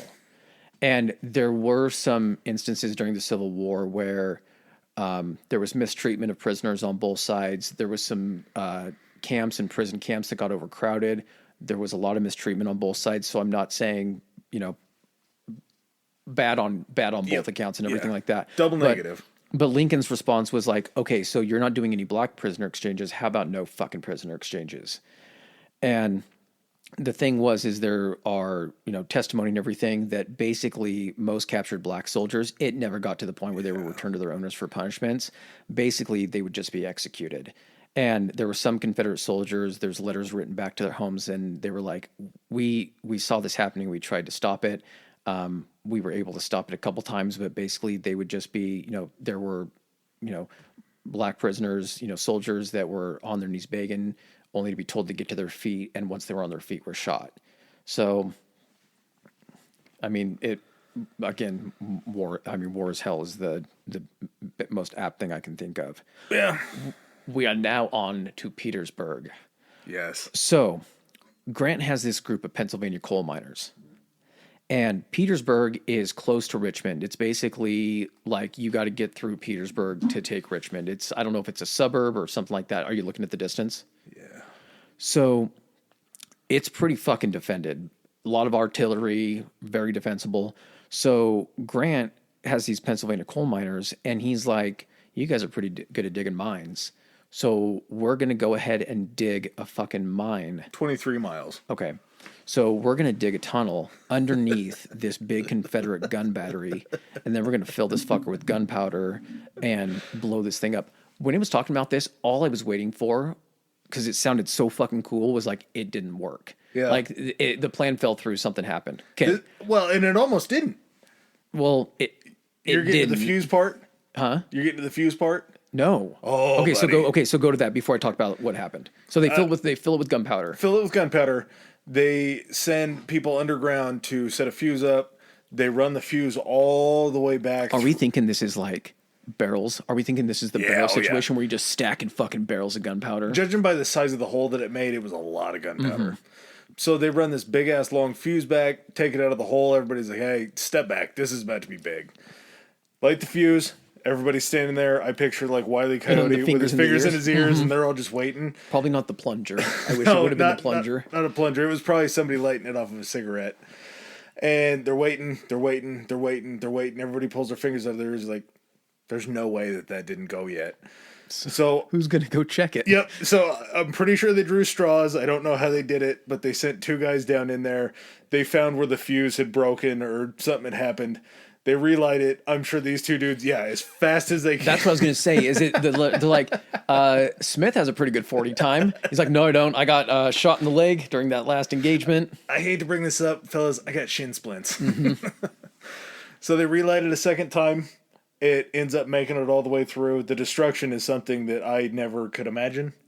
So the explosion kills hundreds of Confederate troops. And they said that it blew people hundreds of feet in the air. Yeah. And I want to believe that that's true. I know it's probably exaggeration, but hundreds of feet in the air. Oh, yeah. And it was so, just the shock and explosion, it stunned the other Confederate troops or defenders so badly that they couldn't concentrate fire on the Union attackers for 15 minutes. 15 fucking minutes during an attack is a fucking lifetime. Well, and do you have the size of the hole? It was, how big was it? They said it was 30 feet deep. I believe it was 60 feet wide, and it was 100 feet long. So a 30-foot deep crater into the ground. Yeah. I don't know. That's like 3 stories. And probably would have been bigger had they been able to backfill the hole somehow, because a lot of the blast, the damage probably, or power came out with the mine. You got to think, dude, 30 feet deep. And How much 60 fucking feet gunpowder wide. is that going to take? It had to have been kegs. You got So many someone out there, barrels. if they had, the telescope or whatever it was, they're like, they just keep carrying barrels into this fucking hole. They're like, let them, I guess. Yeah, these dipshits are just burying their... Yeah, whatever. I wonder if they were sitting there watching it and they're like, is that enough? Do you think we put enough down there? Like, put 2 or 3 more down there. We'll see what Couple happens. more wagons. And then the explosion happened and they all looked at each other like, I think we got enough. So here's the thing. The plan was to... So there was some debate on the plan. What they were going to do is they were going to blow this thing and then send in men to each side of the crater Yep. to basically mop up and kind of hold position. The first plan was to send in an all-black unit. And I know how that sounds and everything like that. It's 50-50. I believe that this is the one time that racism may have been a benefit. It would have. They come back and even say this. So I can't remember who steps in and says something. It is... Oh, fuck. God damn it. I had it written. I thought I thought it was Grant. No, it was another guy. It was it might have been Butler or Meade. But they come in and say, hey, we can't send in the black troops. And his reason wasn't like, they're not going to be able to pull this off. It's like, we can't be shown to essentially send in them as fodder to take all of the fucking damage. He's like, we got to send in like some white units. Well, Some debate, though, if they were concerned that they weren't up to par and the same as the white guys, this is the one time that racism may have saved black people. no, it didn't. It might have saved them a little bit, but not entirely. Not the beginning, but yeah, towards the end, bad. Well, they fucked up the plan because they didn't fucking charge in for 10 minutes of that 15-minute period. And then when they did fucking charge in, they charged into the crater, not around it. And with a crater this big, they were trapped in the fucking crater. And all of a sudden, the Confederates just come up above the rim of the crater and just start fucking massacring. Then they're like, okay, send in the black units now. And they sent them into the fucking crater and they get hammered too. There's no backing out because, like we talked about in the stadium disasters episode, when there's a stampede of people running one way and somebody falls, everybody falls in. Nobody can come back out. Yeah. So at this same time, there was a Confederate cavalry commander. I can't remember, his name was something Early. His last name was Early. And this is where I got confused on the Sheridan-Sherman thing. So Sheridan was a Union cavalry commander. They were essentially doing these skirmishes kind of not around Gettysburg, but like kind of up north a little bit. And He may have been the one that went back to protect D.C. too. Because he was with Grant. He was part of Grant's group. Well, what happened was Early ends up surprising Sheridan and ends up like scattering his like Union troops. They had a bunch of artillery. Basically, Early gets his hands on all this stuff and is like, great, we got all this shit. So Sheridan wasn't there at the time. He was back in DC. As soon as he heard this happening, he rides out to his men and sees all of his men coming out of the woods on this road, on each side of the road, and like looking like, they're going to go recover, go set up camp. Yeah. As soon as his men see him ride out, they fucking throw on their hats, get their rifles up, and like, let's go. Well, apparently Early thought that they were just retreating. Sheridan leads them back in, and like all of Early's men are fucking like camped out, just sitting there, and come in and just fucking attack them. Get caught with their pud in their hands. And they end up gathering all of like that defeat, the victory that Sheridan has against Early in that second engagement wipes out the defeat, and they regain all of this stuff. And it prevents Early from even having a chance to get back to try to reinforce Lee. So after that, that's when Lincoln is actually reelected. And It's a big win. It's a big win for him. Oh, yeah. He gets to see this through, not far enough, but he gets to see... We'll get to that. Yeah, Fucking sad. I'm glad that he got to see the surrender. So Lincoln gets reelected. Lee has about, they said, 50,000 men in Petersburg. Grant had double. And Sheridan now is able to start moving in, and Sherman's still moving up from the south. So on April 1st, 1865 is this place called, or this battle called the Battle of the Five Forks. And basically Sheridan, I think, is like entrenched there. And Lee, out of his 50,000 men, he sends like 12,000 men to go and attack this. Not a lot. No. Sheridan ends up winning and taking 5,000 prisoners. So he's lost, that's what, more than 10%? Yeah, pretty quick. Yeah, about 10% of his, not only the 12,000, I don't know how many of them 17,000 were casualties. Yeah, so he was coming up on about 20%. Yeah. So one day after, April 2nd, Petersburg and Richmond are abandoned. Lee takes his men. I'm not sure where they go. I would imagine they just have to try to go toward the ocean or a little bit south because they're just going to run into Sherman. Well, so, yeah, Jefferson Davis realizes the writing's on the wall. Yeah. He sees what's going on. They know that they're going to make their move onto Richmond next. And they catch Richmond, or they catch Jefferson Davis on a Sunday while he's at church. Somebody runs in, brings him a note. They say that Fredericksburg has fallen. Petersburg has fallen. He gets up out of his pew. He walks around, and everybody that's in the church is like, he didn't look happy about that. This probably isn't good. Goes back to his office, whatever it is, the South House, the South Outhouse, and he's sitting there, waits a couple hours, finally makes the address, says that they have to evacuate the city. Everybody's loaded up on trains. They're getting ready to go, and he just is like, he's watching the Confederacy fall at that point. He knows that within a matter of days, there's going to be an issue. And I guess as they were leaving, there were people that were lighting parts of Richmond on fire because they didn't want the Union to come down and take all their cotton and everything else, because they believed that that was what this whole war was about. Yeah. I think it was 2 days. Petersburg, Richmond are abandoned on the 2nd, April 9th. Okay, so 7 days. A week. They're into Richmond, and they're putting out the fires because they... Oh, sorry, no, you're right about that. I was getting to the surrender. Oh, okay. The 9th is the surrender. So yeah, you're talking about something that happened prior to that. So within 48 hours, they swoop in, they take Richmond, and at some point after that, I believe Lincoln comes down, and Lincoln actually sits in Jefferson Davis's chair at his desk. Okay, I didn't know this, so you're telling me something. I'm pretty sure it was Lincoln. I don't think it was Grant. I'm pretty sure that it was Lincoln, because Grant was still pursuing Lee. Oh yeah, I would imagine. So at this point, Jefferson Davis is with him. Yeah, I would imagine. Lincoln goes down there. He travels. He sees Richmond. He's in Jefferson Davis's desk. This is about a 90% sure that it was him that did this. And they've taken the capital of the Confederacy. This is Davis on the run. He did? Yeah. So apparently traveled there by boat, at least part of the way. April 4th, 2 days after, after they evacuated Abraham Lincoln and his son Tad Lincoln. You never hear a lot about Tad Lincoln, do you? Visited the smoldering ruins of the South's former capital. As they stepped ashore, they were instantly recognized by the former slaves, who greeted them ecstatically. Of course, why wouldn't you?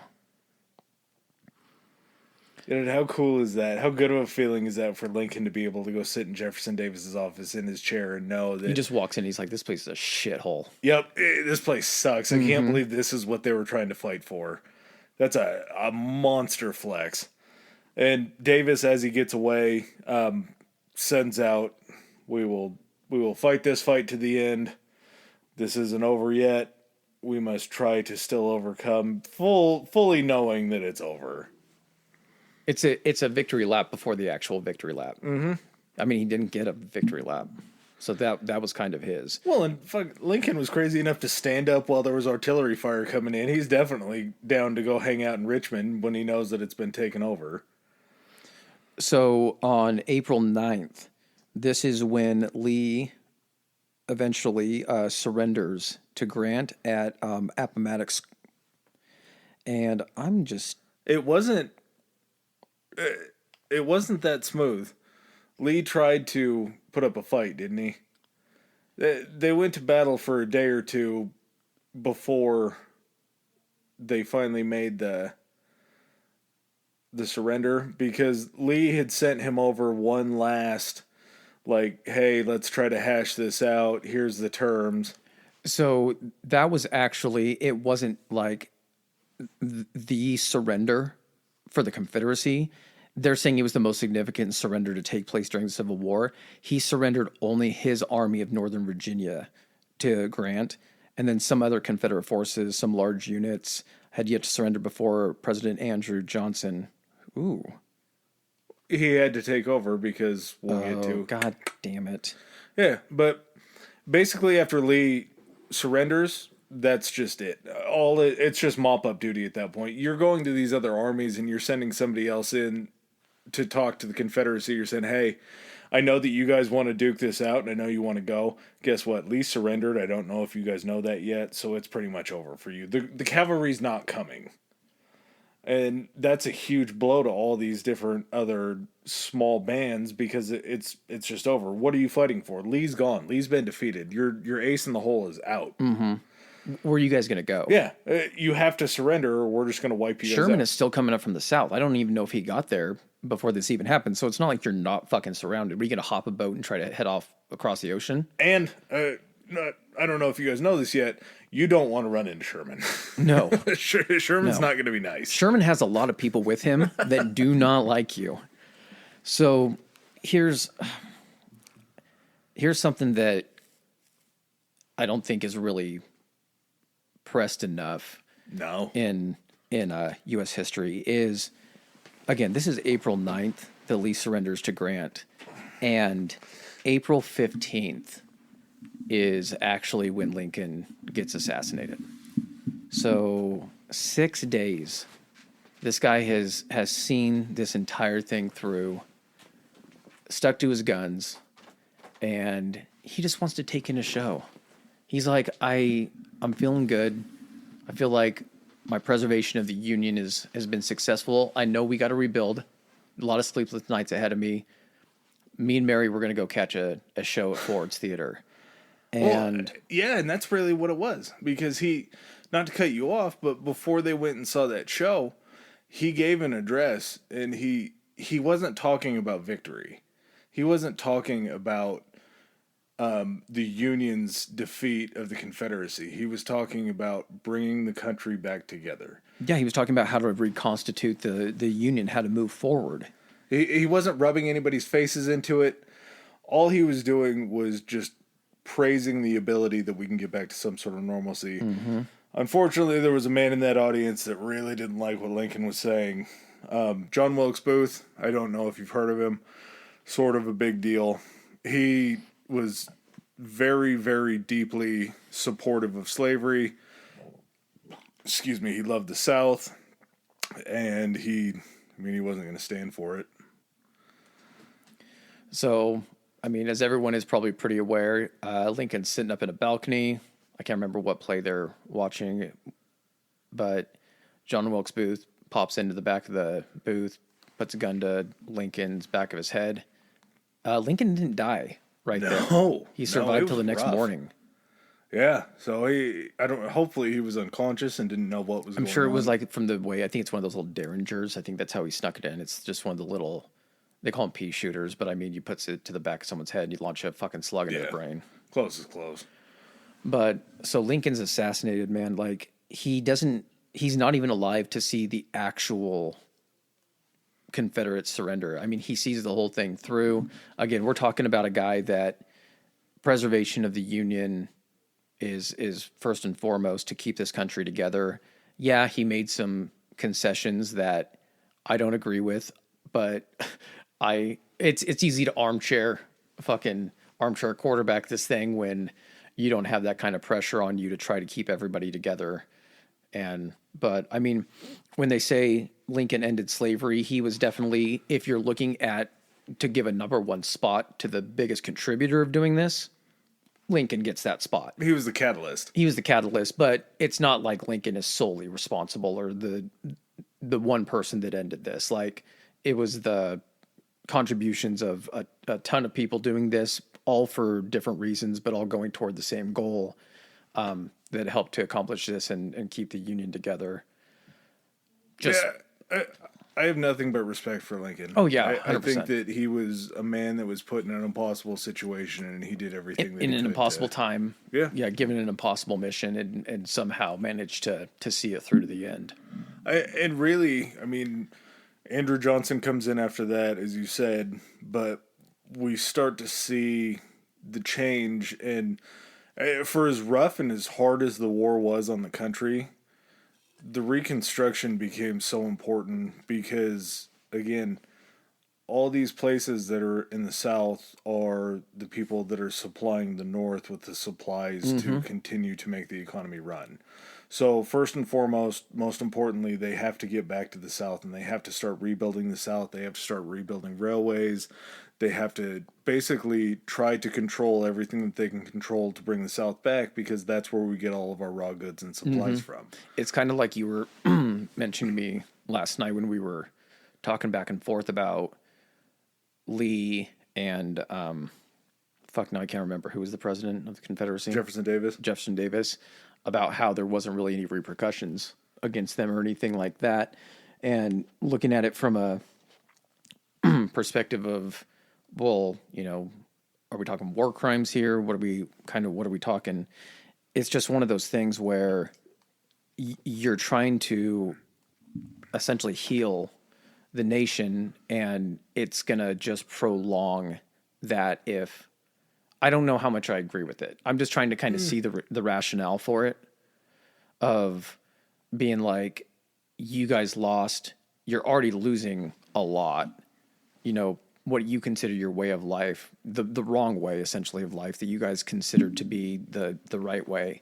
I think at that point it was almost just like just war exhaustion, of just being like, can we just be fucking done?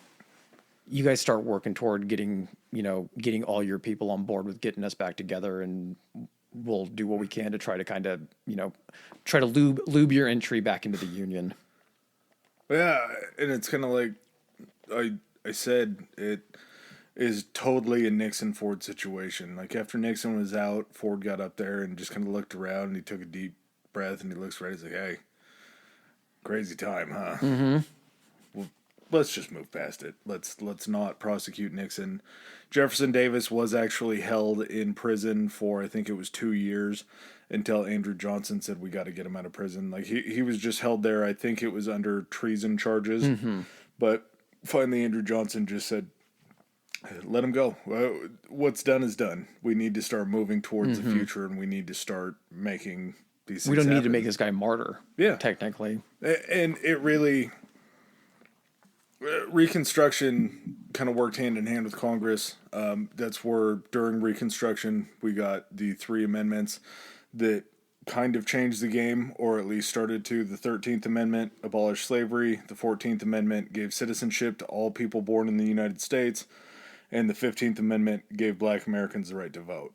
So we saw the writing on the wall that if we were going to free these people, we needed to go ahead and give all of the liberties and all the civil protections that we possibly could, that we give to every other person that's born in this country. It was huge. And we have the Civil Rights Act of 1875.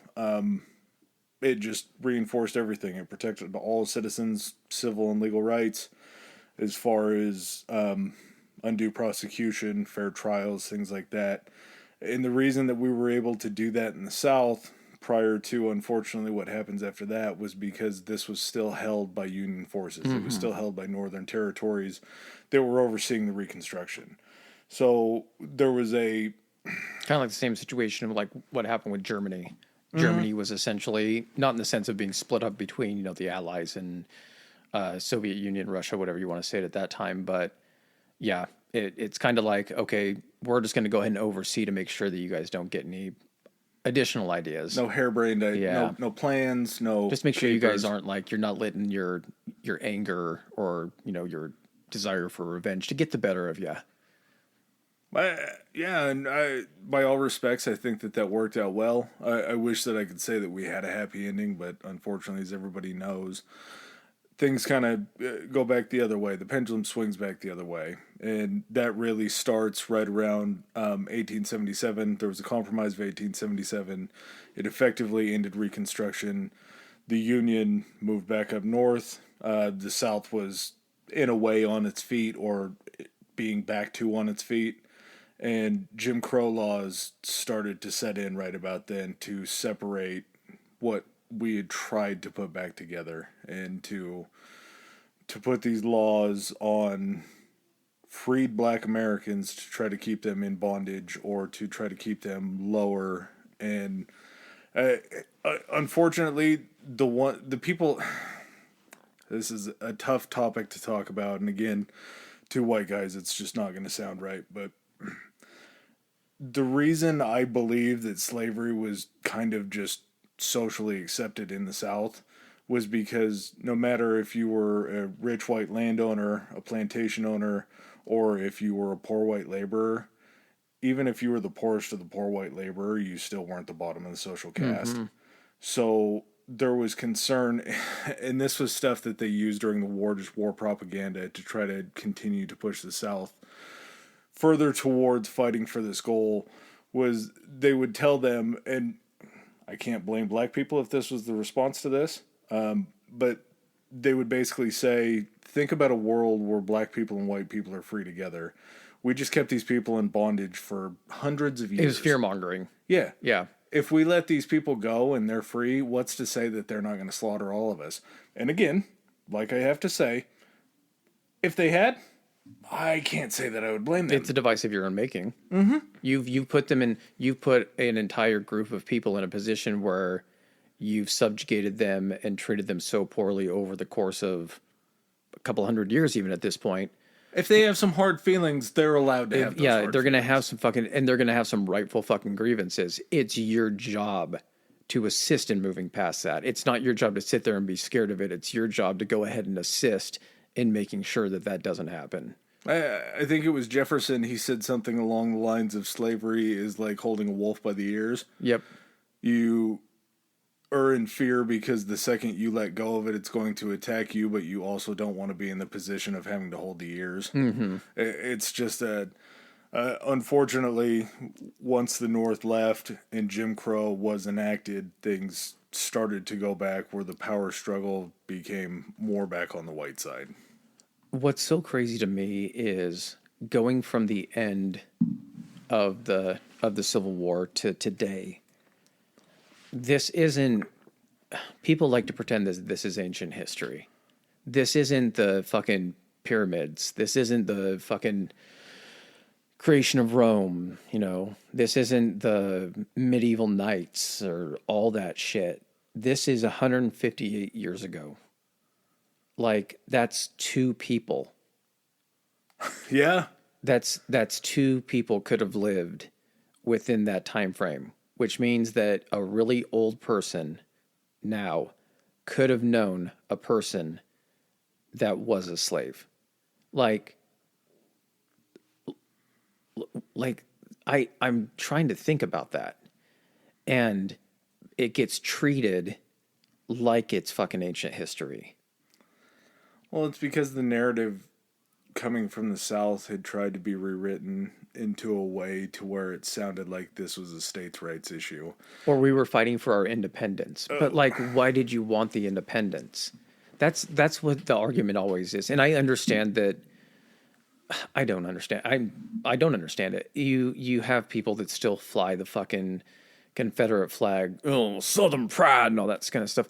Cool. But guess what? The stuff that you should be proud about in the South should be wholly after all of this, and that you tried to put in the work to try to fix. And I think I mentioned this to you, like, to me, it's the same thing of someone in like Germany being like, Third Reich pride or anything like that. Remember the good old days and everything. You're like, no, like that wasn't the fucking good old days.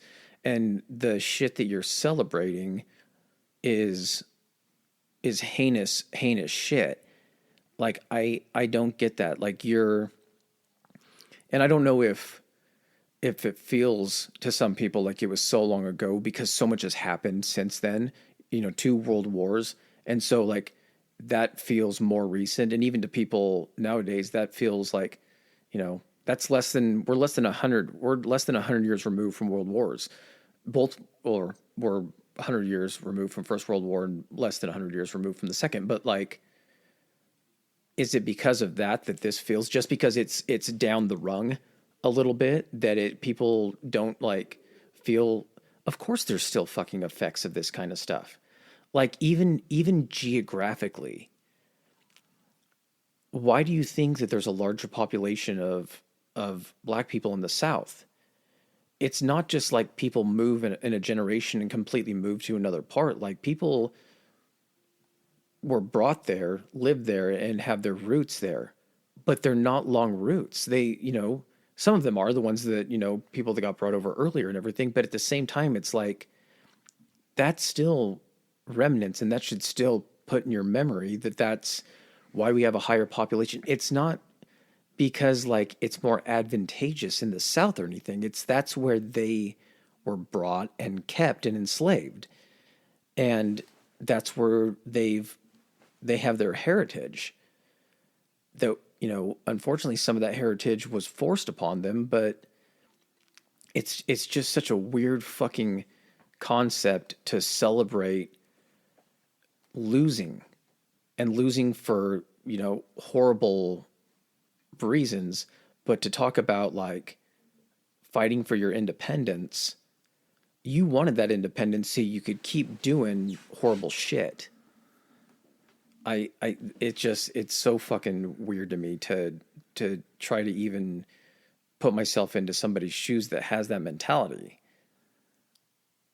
We fell victim to a situation here that history doesn't always fall victim to. And just like we say with every historical episode, history is always written by the victors. Mm-hmm. But in this case, the losers were still alive. It's not like we went through and burned everything. Yeah. The whole thing with, history is written by the victors is at a time when you have the ability to completely destroy the history of the losers. It's history that's so recent that there are people and documents and fucking photographs and everything of this. So it's not like you can make excuses and be like, no, that's been exaggerated, or no, that history has been changed by no, it hasn't been changed. You documented this shit. Well, and that's where the spin comes in, is just some of the things that I've seen and researched as far as like justifications for what happened. You run into the justification of saying, well, the only reason that the South lost the war was because the North was already set up with manufacturing and ways to do that. And if this went right, or if this went wrong, or if this didn't happen, we would have won this war. And it's just the age-old saying, if ifs and buts were candy and nuts, we'd all have a Merry Christmas. Like, you can say if or but a million times, but it didn't happen. And at the same time, you're like, well, the only reason we lost, okay, so you got into a stupid fucking war then. Yeah. You knew that the North had more people, had more of an infrastructure to be able to support war, but yet you still somehow felt like this was a smart move. Like, that. What's your argument here? You're not making an educated or even a rational argument. So you're just saying that you were stupid in the way you did things. Yeah, if we ran this simulation 100 times and you think that you won 20 out of the 100 times, guess what? This is one of the 80 times that it didn't happen, so we can't go back and look at it. Yeah. The justification that I've seen where they say, well, we would have phased slavery out eventually with modernization of everything else. Nothing that you did or were on course to do had any indication that you were going to do that. You were trying to expand it. Yeah, your livelihood was based upon other people's work ethics. And that's why in the beginning, when we were talking about it, there were things that led up to the South wanting to secede, but slavery was at the heart of everything. Yes. And that's all that it was. And that's the thing that they want to try to erase when they come back and they say, well, it was going to be phased out, or that wasn't the biggest deal, or we were actually providing a service for these people that we looked at as less than human, being able to learn from a society of elegance and pleasure and leisure. Like, because they were taking part in all the benefits of that so much. there's a million different ways to spin it. Yeah, and it shows up everywhere. You see it in, unfortunately, some of the more white things in life. You'll eventually see a Confederate flag at a NASCAR event. I liken this because I have to deal with it on a pretty regular basis. At night, when I'm really in that sweet stone spot and I'm laying there and I turn on wrestling, I always turn on old episodes of WCW Nitro back in the good old days.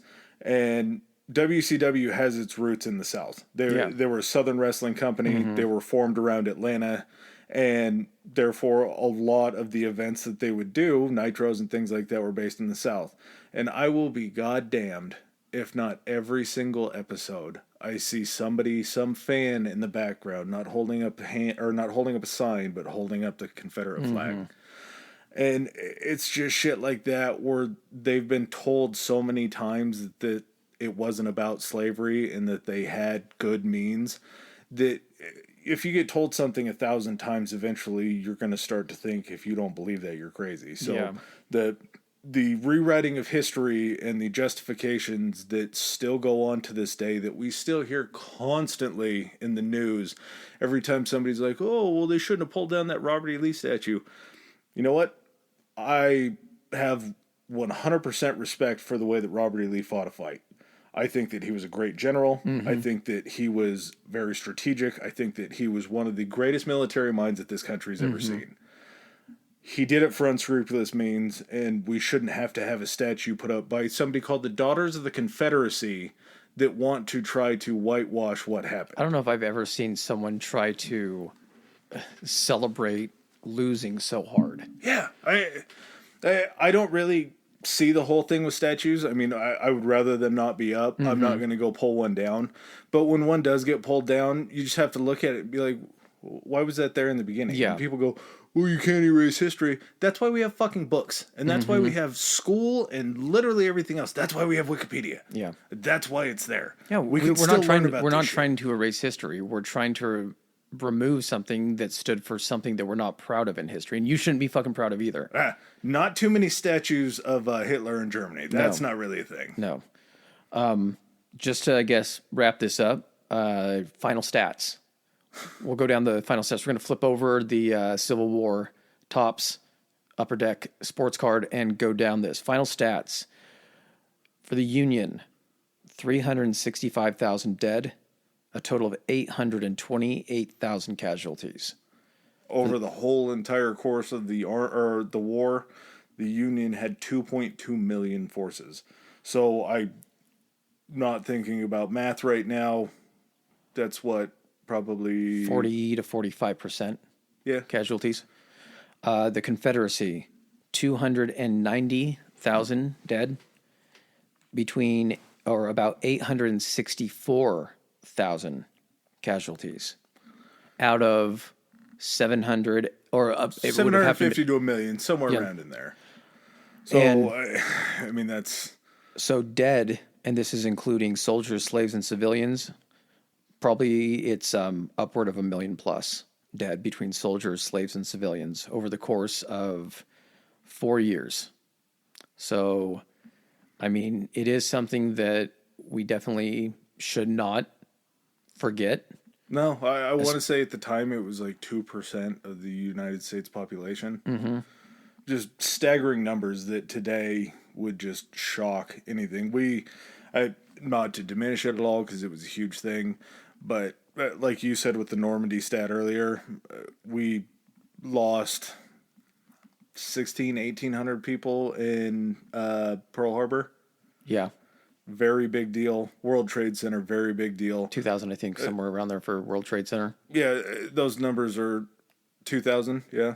Those numbers pale in comparison to what this is. Yeah. It's peanuts that we are so shocked by today when that was like a battle number. That was a low battle number. And those have, remembrances. 9/11, never forget, Pearl Harbor, a day that will live in infamy. I mean, this is something that hopefully you guys have learned more maybe than you previously knew about the Civil War, maybe some additional details, or maybe just cleared some stuff up that wasn't exactly clear from the get-go.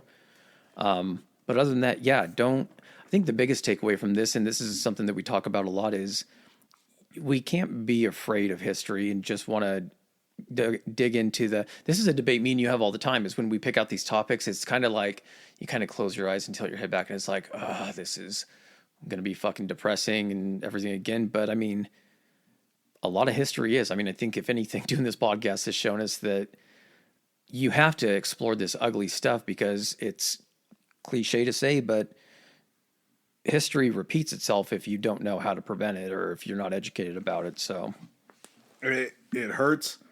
It sucks. It's something that you can kind of weigh on your mind, but it also leads you to a different perspective on what we see day to day. And like you say, with history repeats itself, you can pick themes out of things that are happening now and things that are happening then that feel, they're obviously not the same, because we're never going to see anything. Hopefully, I pray to Allah, God, whoever's up there, Muhammad, that this never happens again. But we've seen what happens when these kind of fights break out. The term civil war has been thrown around as of late over the last, 3 or 4 months, a little more casually than I think it should be, the comparisons and whatnot. But it's just something to learn from, be educated on it, be educated as much as you can about anything and everything. It really helps you have a different perspective going through life. Yeah, we don't try to slant anything. We're not trying to prove somebody's better than anybody else. This is just raw, hard data that we've picked out of a million different sources. And unfortunately, there's not a lot of fortunately, there's not a lot of sources that look at this a different way. Exactly. All right, man. Any closing thoughts? No, be good to each other. All right. Have a good night, guys. Peace. All right, ladies and gentlemen, thanks for joining us for another episode. If you like what you heard, hit that subscribe and like button. Follow us. If you didn't like what you heard, still hit that anyway, because we'll probably cover something in the future that you do like. Please follow us on our social media. Adam, hit them with it. Our Instagram is historically high pod, historically high pod, and we are on Twitter at historically high. That's historically HI. All right. And if you guys want to send in any feedback, suggestions, hit us up on those two, or you can even do it on Gmail. It's historicallyhighpodcast@gmail.com. Thanks again. Peace.